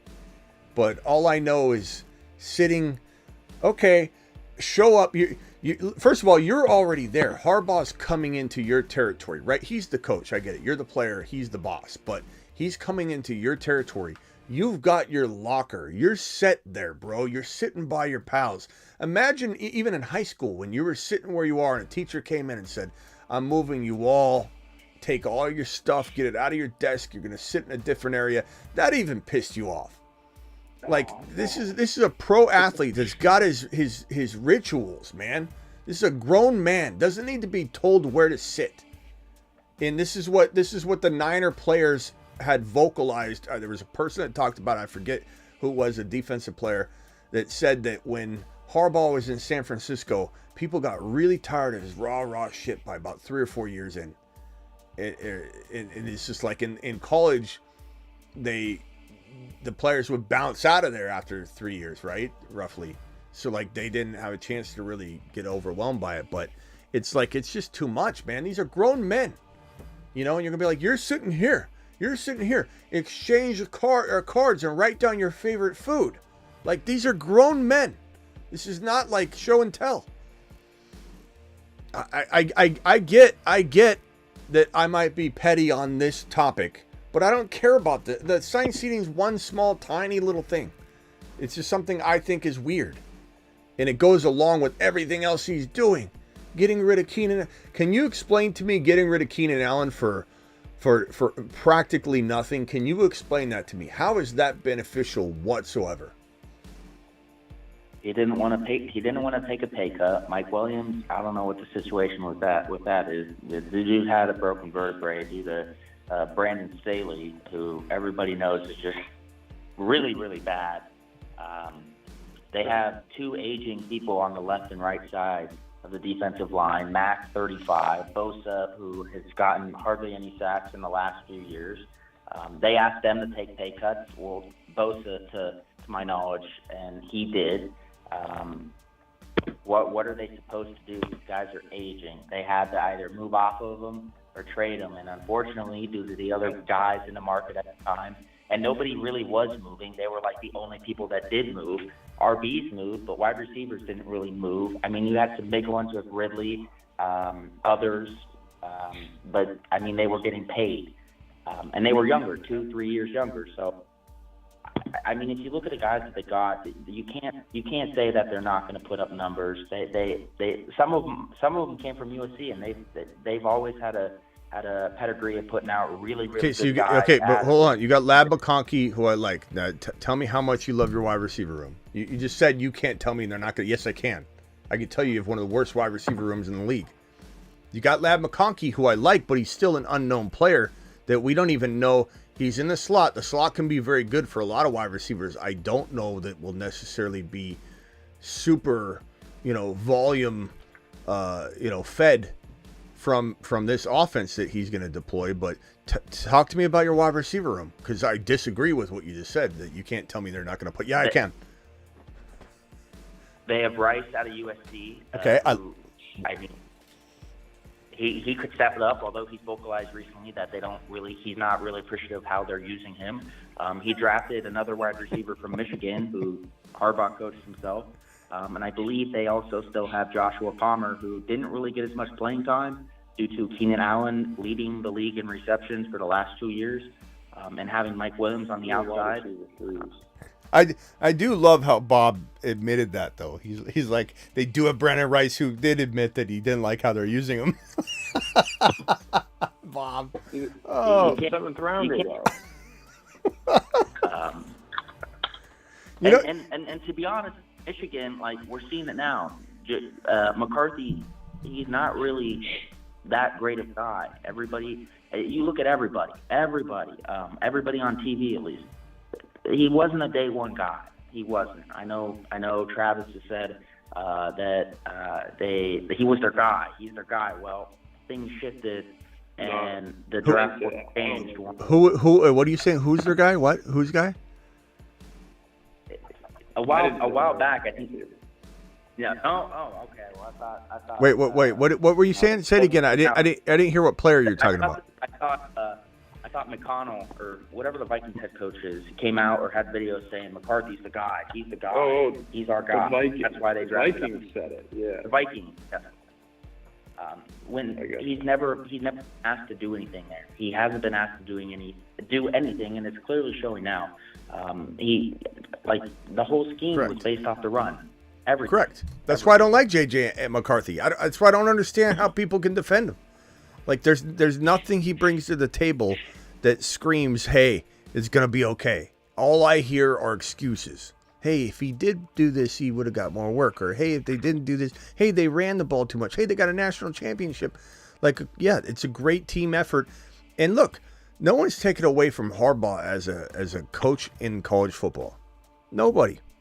But this is a different monster with grown men that is going to be hard treat them like college football players. You know, if Harbaugh could, he'd take the names off the jerseys and make these guys go out there with the numbers only on their back. That like this guy does not care about one person. You could say that's a thing to admire about a coach. I'm not saying it's bad. I'm just saying you're in the NFL, and the NFL is different than college football. And I believe that maybe he did once know that. I don't know that just because he did it in the pros before, went to have success at college, he can just bounce back and it's all going to be the same. Look, Bill Belichick was amazing for years, and then he wasn't. Like it's not like the NFL is super, super easy to always be successful at no matter what you step into. Look at Sean Payton. Sean Payton came back. Everybody thought, oh, this is going to turn around right away. He even got Russell Wilson handed to him.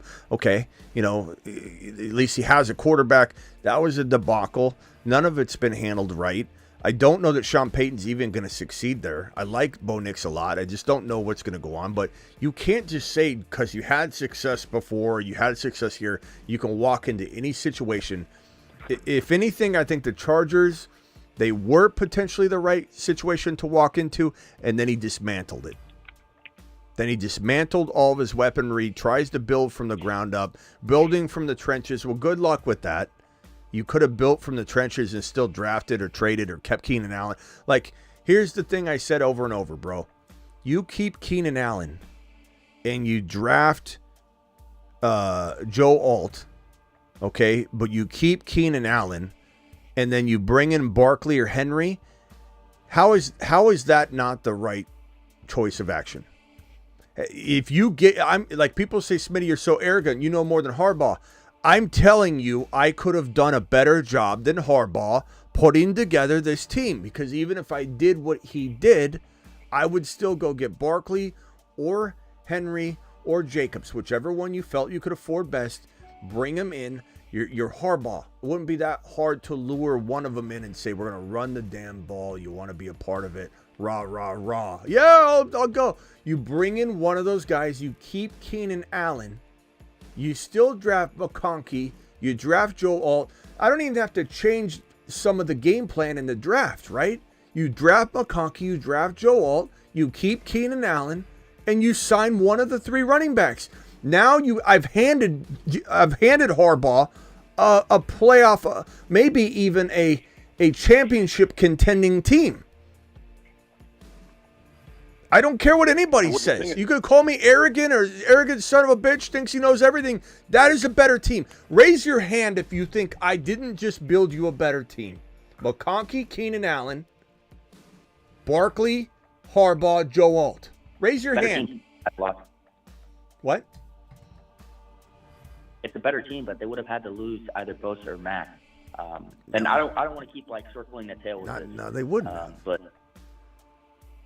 even if they did, I think they need to rebuild the defense anyway. Make it younger. Like you said, Mack is 35. I mean, even if you went that direction, but you don't necessarily need to do those things. It's not like money can't be moved, bro. I think they should have extended Keenan Allen even a year, because he only has 1 year left. Spread the money out, because that's the big thing for me is they took Justin Herbert's guy away from him, you know, and like, why do that to a quarterback, especially coming into like a new system and everything? Make sure he's comfortable, and then now not as much pressure goes on McConkey. Palmer plays in the role he should as like a second or third receiver. In my McConkey's opinion. Great in that. Keenan Allen and McConkey, and then you got Barkley and then Joe Alt block. Like what are we talking about? Palmer as your third is a great third receiver. And how much was Gus Bus? What was his contract? Yeah, but what was his contract? Gus Edwards' contract. I'm not going to ask. 2 years, $6.5 million. Okay, how much was J.K. Dobbins? Probably less than $1 million. 1 year, 1.6 million. You're telling me that those two, that money combined, you couldn't find the difference to bring in. So that's like $5 million. You couldn't find the difference to bring in. You know, you're kicking some of it. You're kicking the can down the road, right? You telling me Henry you only can't got 8. You can't tell me you can't figure out a way to get the difference for Derrick Henry. This is not a conversation anyone is going to win against us on this. You're just not. You can say what you want. I'm not saying you are, Bob. I'm saying anybody out there this Smitty, you know more, you know some, you're not going to win this argument. Like you went and spent money on JK and Gus Bus. The only shot this has of working out from the running back room is if Vidal is the guy. I think he's going to be pretty good if he gets in there, and I like him, but he's not going to hold a candle to Barkley or Henry. It just isn't the same. The sad part is Joe Alt's not even starting on the left side. They're putting I him know. on the right side. Bro, so That's the big thing. that's what I'm saying. Like, everything he's done has been ass backwards, bro. Everything he's done from the jump of getting there has been backwards. Yeah, if they didn't already have Slater at left tackle, then I would stick up for the alt pick a lot more. I mean, you're moving that Joe Alt, right? You're not moving Slater. You're moving Alt. You're moving Joe Alt. Right. It doesn't. None of it makes sense. It really doesn't. Hold on 1 second. Let me answer this super chat real quick, and then I'm going to go over to the Redwood. Then I'm going to go back over to Bob. So Bob, hang tight for me. Redwood, hang tight. I'm coming for you in 1 second. $10 hauler from Cody. To the moon. Dropping a 10 watt on screen. Cody, appreciate you and your super chat. Cody says, need help. Have the 1.5, 1.6, 1.9, 1.11. Would you take Thomas at 1.5, JD5 at 1.6, Coleman at 1.9, and Benson at 11? Absolutely. The only fear I have here is that Benson and JD5 are my two favorite. Coleman's my next favorite. I love Thomas, but you do have to kind of take them in a certain order. I would almost say, I'd say this is the best shot you have to get all of them. But if you lose out on Benson, I'm going to be devastated. But he does have the most capability of falling because he's not like in a position to start. I like that though. JD5. Make sure you get him if you need a quarterback. Thomas, I like a lot. I like all those guys. I think it's a good plan. Is anybody, Travis, you have any ideas on here? Would you sacrifice Coleman to make sure you got Benson at that 1.9, or would you roll the dice that Benson would fall? Hold on, let me look at it real quick. It was 1, 5, 6, 9, 11. Thomas, JD5, it's a good plan. Coleman, and Benson. Man. I guess I would ask him, I'm assuming it's Dynasty, is he set at running back or is he set at receiver? And then that would be my decision. Yeah, I guess if he's right, if you needed this Coleman and Thomas pick more than you needed Benson and one of them, but I honestly think Benson, I don't know, I love Coleman a lot too, though. Damn it, man, that's tough. I guess if you believe that this can happen, based on everything you've looked at and knowing your league, I guess I'd let it ride. I don't think anyone but Benson has fallen to 11, like you said. Yeah. But Coleman's tough to pass on. Unless you're with a group that doesn't believe in Coleman. Yeah. It's a good question, Cody. I think you got the right plan. I like your plan. Yeah. I can't promise it'll work out, but I like it. Let's go over to the Redwood. What's up, the Redwood? What can I do for you? You're live. How's it going, Faith? I'm good, bro. What's up? I had a question about, you're talking about Harbaugh. You don't think he's going to do well. What do you think about, Cliff Kingsbury for Washington? For the, it sounds like you're calling from a fax machine, bro. What can you, is there a way to... Yeah, I'm driving a semi-truck right now. Okay. That makes sense. Okay, you're fine. You're fine. Okay, first of all, I didn't say Harbaugh won't succeed. I'm saying I don't like what he's doing. And number two, I'm growing closer and closer to saying it, but I'll at least admit that. But I'm not necessarily saying he's going to bust. I'm just saying he's doing everything backwards, and I don't think the team is as good as it could be. And I also think it could take a little longer for him to get there. And I also think that from a fantasy perspective, it's going to be garbage. I don't like it. But what's your other question? So no, I was just kind of tying it into my question, which was like, how do you think Cliff Kingsbury is going to do for Washington's rest of the OC? I love Kingsbury, bro. I mean, I'm a Cardinal fan, right? I'm here in Arizona, so I know a lot about Kingsbury. And when we fired him, I was torn about it. I honestly didn't think I didn't think he deserved to be canned as quickly as he was. I could definitely understand moving on at the same time as one of those moves, but it was tough for him to be a head coach. Not saying he can't again be a head coach. Maybe he kills it and then goes and he becomes the head coach of. We had an example like the Dallas Cowboys or something. You never know, but I do love him as an offensive coordinator. He is a savant, kind of like Kyle Shanahan, and like Kyle Shanahan, I don't know that Kyle Shanahan's the best head coach either. I think he's probably a better offensive coordinator, but he's in the head coach role. You can't demote him. You can't take him out of that role. It is what it is at this point. But Kingsbury and Shanahan are both savants when it comes to an offense. JD5 couldn't have been handed a better offensive coordinator. JD5 couldn't have been handed a better, in general offense. I think it's better than Chicago. People laugh at me all the time for that. That's because they're a Bear fan, right? They're like, oh my God, dead emoji. He said the Bears are in a better situation than Washington. Why don't we watch it play out? Because, yeah, maybe you have an edge in the wide receiver room because of a Dunze. But McLaurin and Dotson and Ben Sinnott, and you've got potentially a little bit left in Eckler. You don't really know. Brian Robinson. I think defense will be relatively different and stronger, but this is a whole different squad, with JD5 behind it. And then you have this architect in Kingsbury that's going to open things up and really get the most out of JD5. I love the Washington Commanders this year. I don't know that they make the playoffs. They could. I think JD5 wins Rookie of the Year easily. And I think JD5 gets this team into they're the Detroit Lions of next year, meaning like go back one calendar year, Detroit was coming for everybody. You knew it. They weren't quite there, but they ended the season on fire. Like this team looks the part, and Washington will look that way. So can't wait. Yeah. The one thing, the offensive line is pretty banged. It's pretty messed up.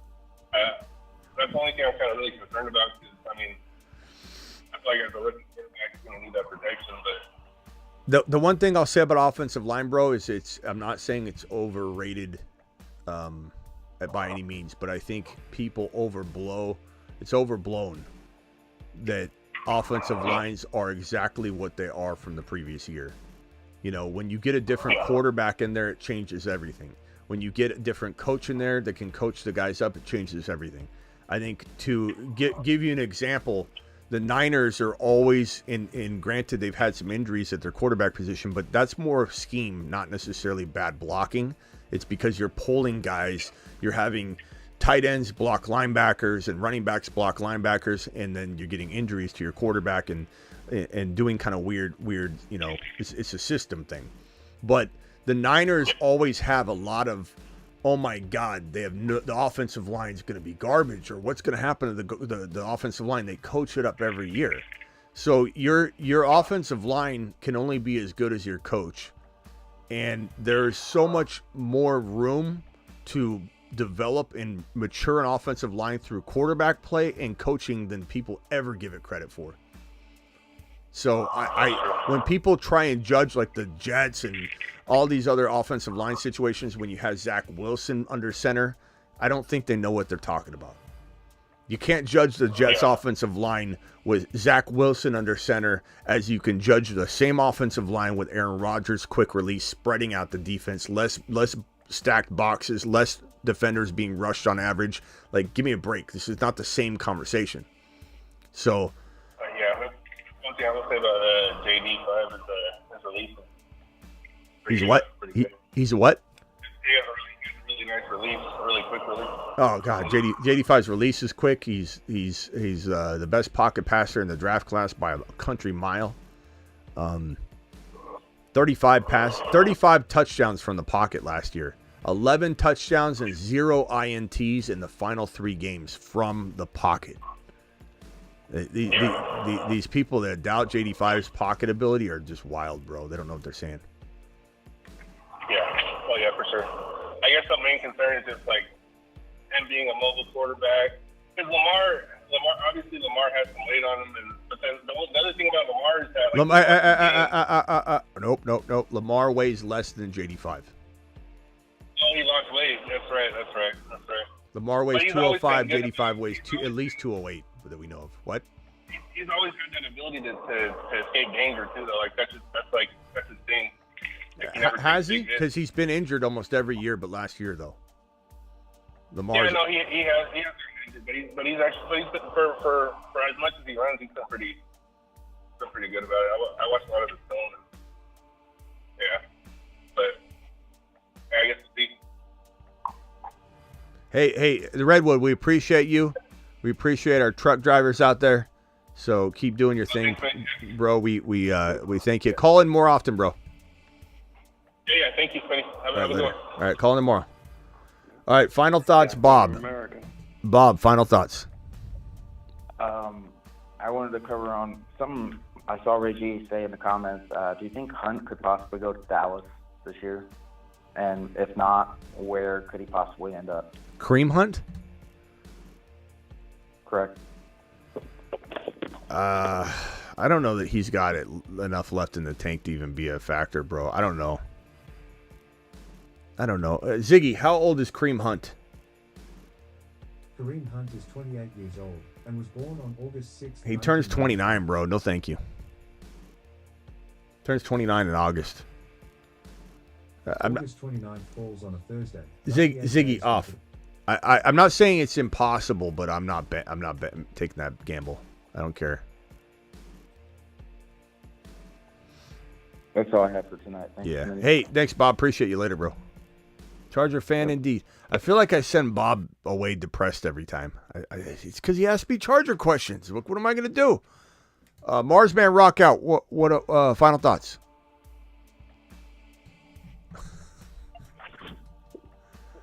What's your thoughts on people like overreaching because they have like a panic attack about people getting sniped? You talking about yourself? I'm just kidding, Rock Out. Rock Out, you can reach from time to time, which is fine. I get it, but Rock Out. Didn't you take Burrow? Didn't you take Burrow in one of our? What do we do? One of our drafts, you took Burrow. It was late fifth. Late fifth. As I mentioned to who was this over here?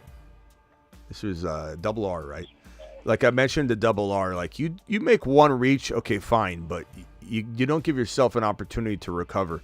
You know the draft slot I think you can reach the most from, even back to back, is this 12 spot. So if you take two very strong picks right here at 12 and 13, and then at 36 and 37, you take like a Mahomes and Kelsey or some sort of like double reach right here, and then you get back on track, your team doesn't look like it was effective one single bit. So it really does depend on your draft slot sometimes how much you can double reach. But I think you just got to be careful, man. Grab your guy, okay? I don't mind reaching for Kyron like you did if that's your boy, and you probably would have. Oh, that wasn't you. So Bray G got Kyron at 18. I wouldn't have minded if you took Kyron at 17 even, and if you cuff him to quorum at almost all costs. But pick your guy. Do I think anybody should be reaching on a player that I'm already like down talking? Like Waddle and as a third drafted player, don't love it. DJ Moore as a third drafted player, don't love it. Neighbors as a late second to early third round pick, don't love it. And even if they're your guy, I'm gonna probably not like that reach because I already don't like him at his ADP. But I reach for your guy, but just don't do a ton of it with the draft, or you're going to feel like somebody took away your third round pick or your second round pick and you just drafted without it. The right amount of reaching is okay, but it's case by case. How about what happened in the Marsman League from last year? Yeah, that was with bad. All the reaching. That was bad. If anybody If anybody didn't remember that, but the Marsman League. The thing with those reaching leagues is you got to just go with the best player available and change your approach and not try and like follow that trend and go, oh, well, now I've got to reach. And then you just kind of like say, okay, if everyone in a dynasty is going to allow Jacobs to fall, I'll take Jacobs. You know, everybody wants to have the 22, 23-year-old player. I'll just grab Jacobs. I'll just grab Henry later if I need to. I'll grab, Mike Evans after, I'm not saying those will be all my first guys, but I'm just saying what I'll do is while everybody's freaking out, I'll take a certain number of youthful players in a dynasty startup, let's say, that was not dynasty, but, and then I'll just say, you know what, I'm going to take more of an aggressive veteran approach here because everyone's leaving all of this talent and I'm going to win the league for 2 years in a row. And I have confidence enough in my sleeper ability that I'll build around the 2 or 3 or 4 components that are dynasty driven that I did draft. Good point. All right, rock out. I'll see you tomorrow, pal. I'll be live a couple times. All right. I'll be live during the day, and then we'll go live at 8 p.m. All right, later, bro. Okay. All right, Travis, anything else? No, just did you see the Ravens officially change Malik Cunningham? They list him as a wide receiver now as of today. Kind of stinks. They listed him as a wide receiver?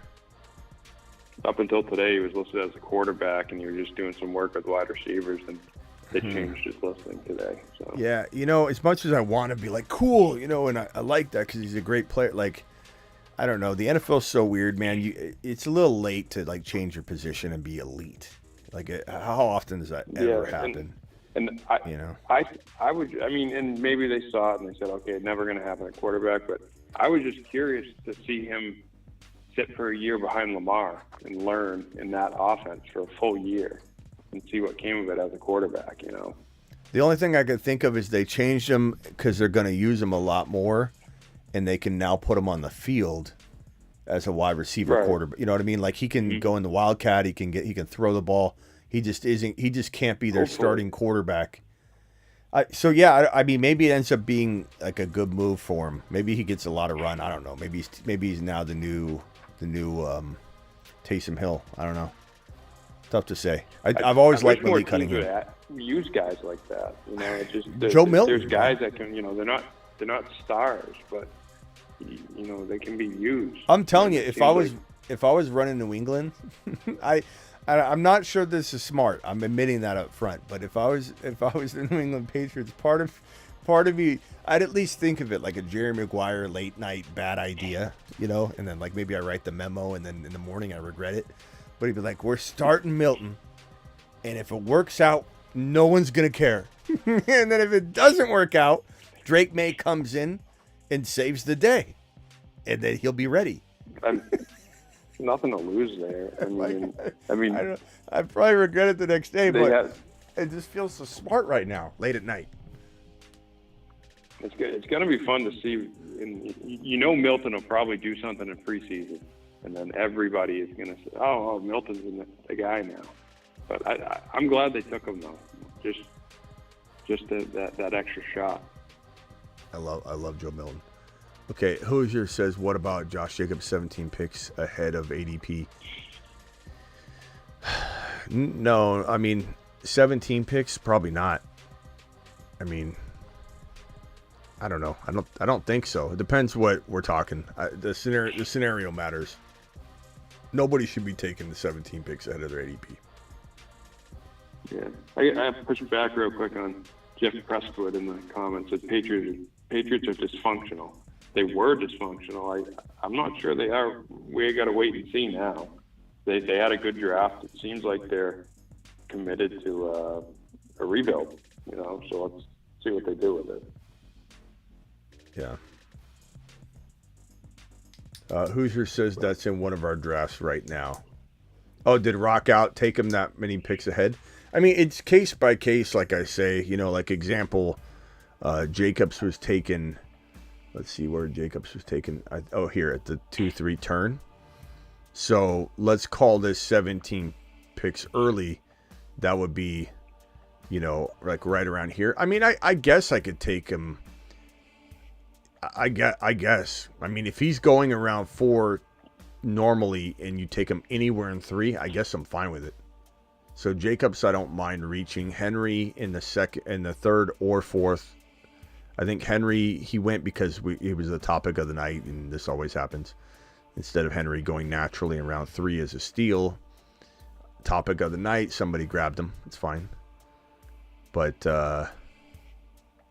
this third round's weird.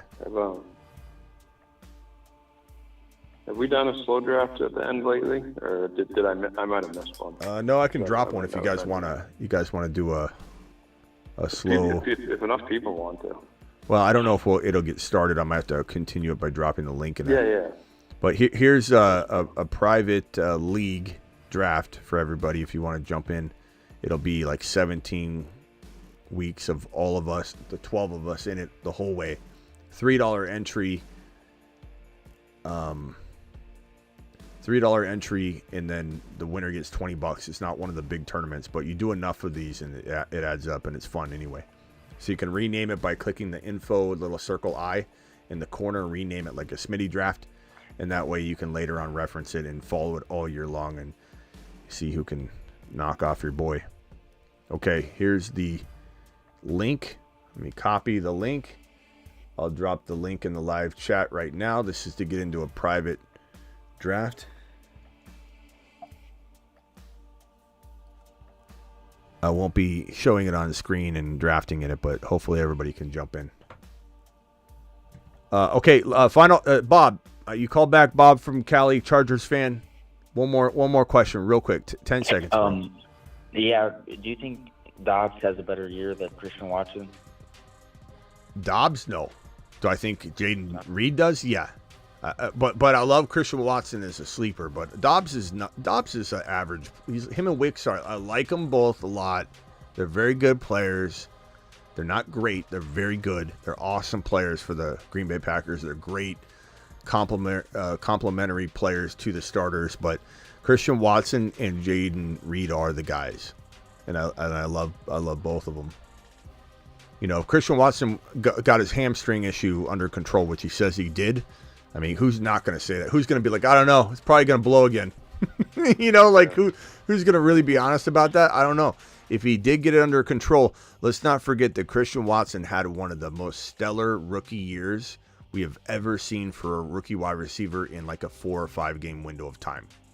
Like he was the best wide receiver essentially in the entire NFL for like a 4 or 5 game stretch. So we need to make sure we don't run away from Christian. 8 touchdowns in like 3 games or something, or it 5 touchdowns insane. In 2 games, or something crazy like that. Yeah. All right, hey Bob, I'll see you later. Yep. Sebastian, you got 15 seconds. Bob took 15 of yours. Go. Give me Wicks in that receiver room. I really do think he does run the big boy routes. Who? He does come up with Wicks. Oh, Wicks, yeah. I don't know. I'm not ruling it out, but Jaden Reed and Watson are above Wicks for me. No doubt about it. Could Wicks be ahead of Dobbs? I'm talking about ADP. Where they're going, I like Wicks the most. Why? Christian Watson's practically free. Christian Watson, I like him a lot too. Yeah, I mean, I don't know that I mean, Wicks is okay, but I'm not about value. I'm not always about value. Like everyone says that about waiting on a quarterback. Wait on a quarterback. There's value later. Well, what about the value sitting right in front of your face of Jalen Hurts in round 4? You know, or Mahomes in round 5? Is that not value enough? Do we have to keep going to the swap meet over and over? Do we have to keep going to the cheapest swap meet possible? Wouldn't you rather go to the $5 store instead of the dollar store? I don't know. You might get what you pay for.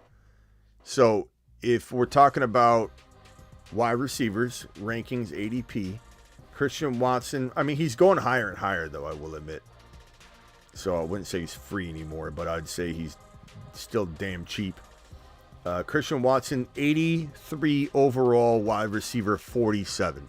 That's really good. And then, you know, Wicks may be cheaper, but doesn't mean I'm going to buy him because he's cheaper. But I get what you're saying, and you're not wrong. No one's right or wrong until it all kicks off, bro. But I think Watson does not lose his job unless he gets hurt. So if you think he won't stay healthy, then avoiding him and taking Wicks is fine. But I'm going to take Jaden Reed and Watson. Those are the 2 wide receivers that have the best shot. I'm taking Watson and Wicks in that room. I Okay. don't think Jaden Reed is going to deliver on his ADP. Really? I like him. Yeah, really. I think Watson's a better prospect. You know, his ADP is still pretty good though, like 60 overall, roughly. Wide receiver 33. It's not horrible, but I think Watson or Wicks will smash between those two. Reed's like a Debo, bro. They run him. He's gonna have like 100, 200 rushing yards. He's gonna have a rushing touchdown or two. I mean, he's like Debo Samuel, man. But they just got Marshawn Lloyd. So, I just wonder if Wicks won't get enough targets though, because he could be fifth in the pecking order behind Musgrave and Dobbs. Look, Wicks makes bad decisions. He followed me on IG, then he unfollowed me. This guy, I don't know if this guy makes the correct. That explains it. He's a backpedaling Bobby, is what he is. I mean, why follow and unfollow? I didn't say anything bad. In fact, I think I put up a story post just to kind of tickle his fancy a little bit. Wrong. Wicks did good today's game, and just kind of let him know. I see him. I see what you're doing, and then he unfollowed. So either he's unfollowing me, or his social team is just following everybody and then unfollowing. They're using bots and stuff. I don't know, but bad decision. All right, hey, I gotta go, Sebastian. Later. Flip-flopping. Freddie. Later. All right, Travis, we'll see you later. Yep. See you, Be live tomorrow, probably midday. Later. All right, I'm out of here. Appreciate you all. Underdog Fantasy promo code Smitty. You can get your special pick and then up to $250 bonus cash. And that works is if you drop 100, they give you 50%. All the way up to 250. So if you do 500, they'll give you 250. So do it live. Underdog Fantasy promo code Smitty. Here's the link. And if you missed this graphic on screen right here, let me grab this Underdog link and drop it one more time. So you guys, anybody that missed tonight's draft, you can get in to the next one tomorrow that way. And also I dropped this link right here. This is to get into this draft right now. We need 6 more to start. Click the link. It'll enter code Smitty for you. Everything I just said about getting 50% your first deposit, you get that by clicking this link and joining this draft. That's $3. $3 draft. $10 minimum, though, if you've never signed up. So they'll give you $5. They'll give you 50% of your first deposit. So if you do the $10 minimum, they'll give you $5. This is a $3 draft. And then you can do a $10 weekly winner on top of that, and you can have a blast tonight. Every night's draft night on Underdog Fantasy. 6 more to start. Click that link. All right, I'll see you all tomorrow. We'll be live midday and then live at 8 p.m. Eastern for the regular show. I'm live every single Monday through Friday at 8 p.m. Eastern, every single Monday through Friday. So I'll be live for this show. I'll probably be live beforehand on breaking news. There'll be something tomorrow. And then I'm live most midnights tomorrow, like tonight will be one of those nights where we draft. So potential of 3 live streams tomorrow here on the channel. And don't forget to get thefantasyfootballshow.com, baby. That is my year-round content, bold predictions, all that stuff. Draft, code DRAFT gets you 10% off. Trade calculators, bold predictions, video courses, you name it, rankings, Superflex rankings, Dynasty and Redraft Superflex, top 200s, Dynasty rankings, rookie rankings, super rookie rankings, redraft rankings, Dynasty rankings, you name it, year round. No draft kit. The draft kit comes out in 14 days. In 13 days, our draft kit comes out. In 10 days, this is 365. Who makes draft kits anymore? Why not a 365 operation? TheFantasyFootballShow.com. I'll see you all later. I'm a Cardinal, hey, I'm a Cardinal. I'm a Cardinal, hey, I'm a Cardinal. I'm a Cardinal, hey, I'm a Cardinal. I'm a Cardinal, hey, I'm a Cardinal. I'm a Cardinal, hey, I'm a Cardinal. I'm a Cardinal, hey, I'm a Cardinal. I'm a Cardinal, hey, I'm a Cardinal. I'm a Cardinal, hey, I'm a Cardinal. The Cardinals look to be rising, and MHJ is your king. I'm a Cardinal.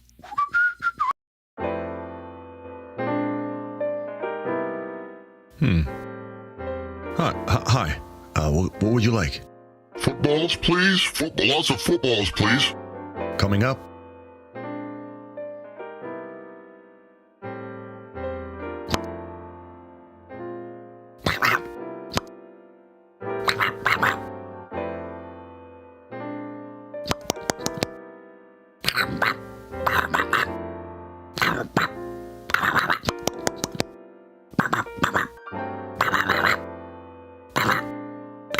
He's Marvin, he's 11 feet tall, and he loves to consume the football.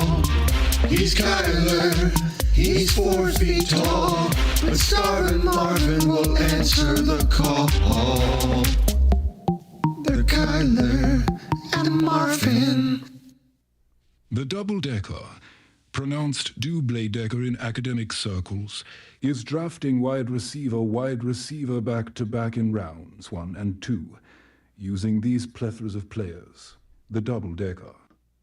The tripod, likened to pyramids in ancient Egypt, consists of drafting one of Allen, Mahomes, or Hurts to go with one of these round 1 running backs and one of these running backs in round 2. The tripod.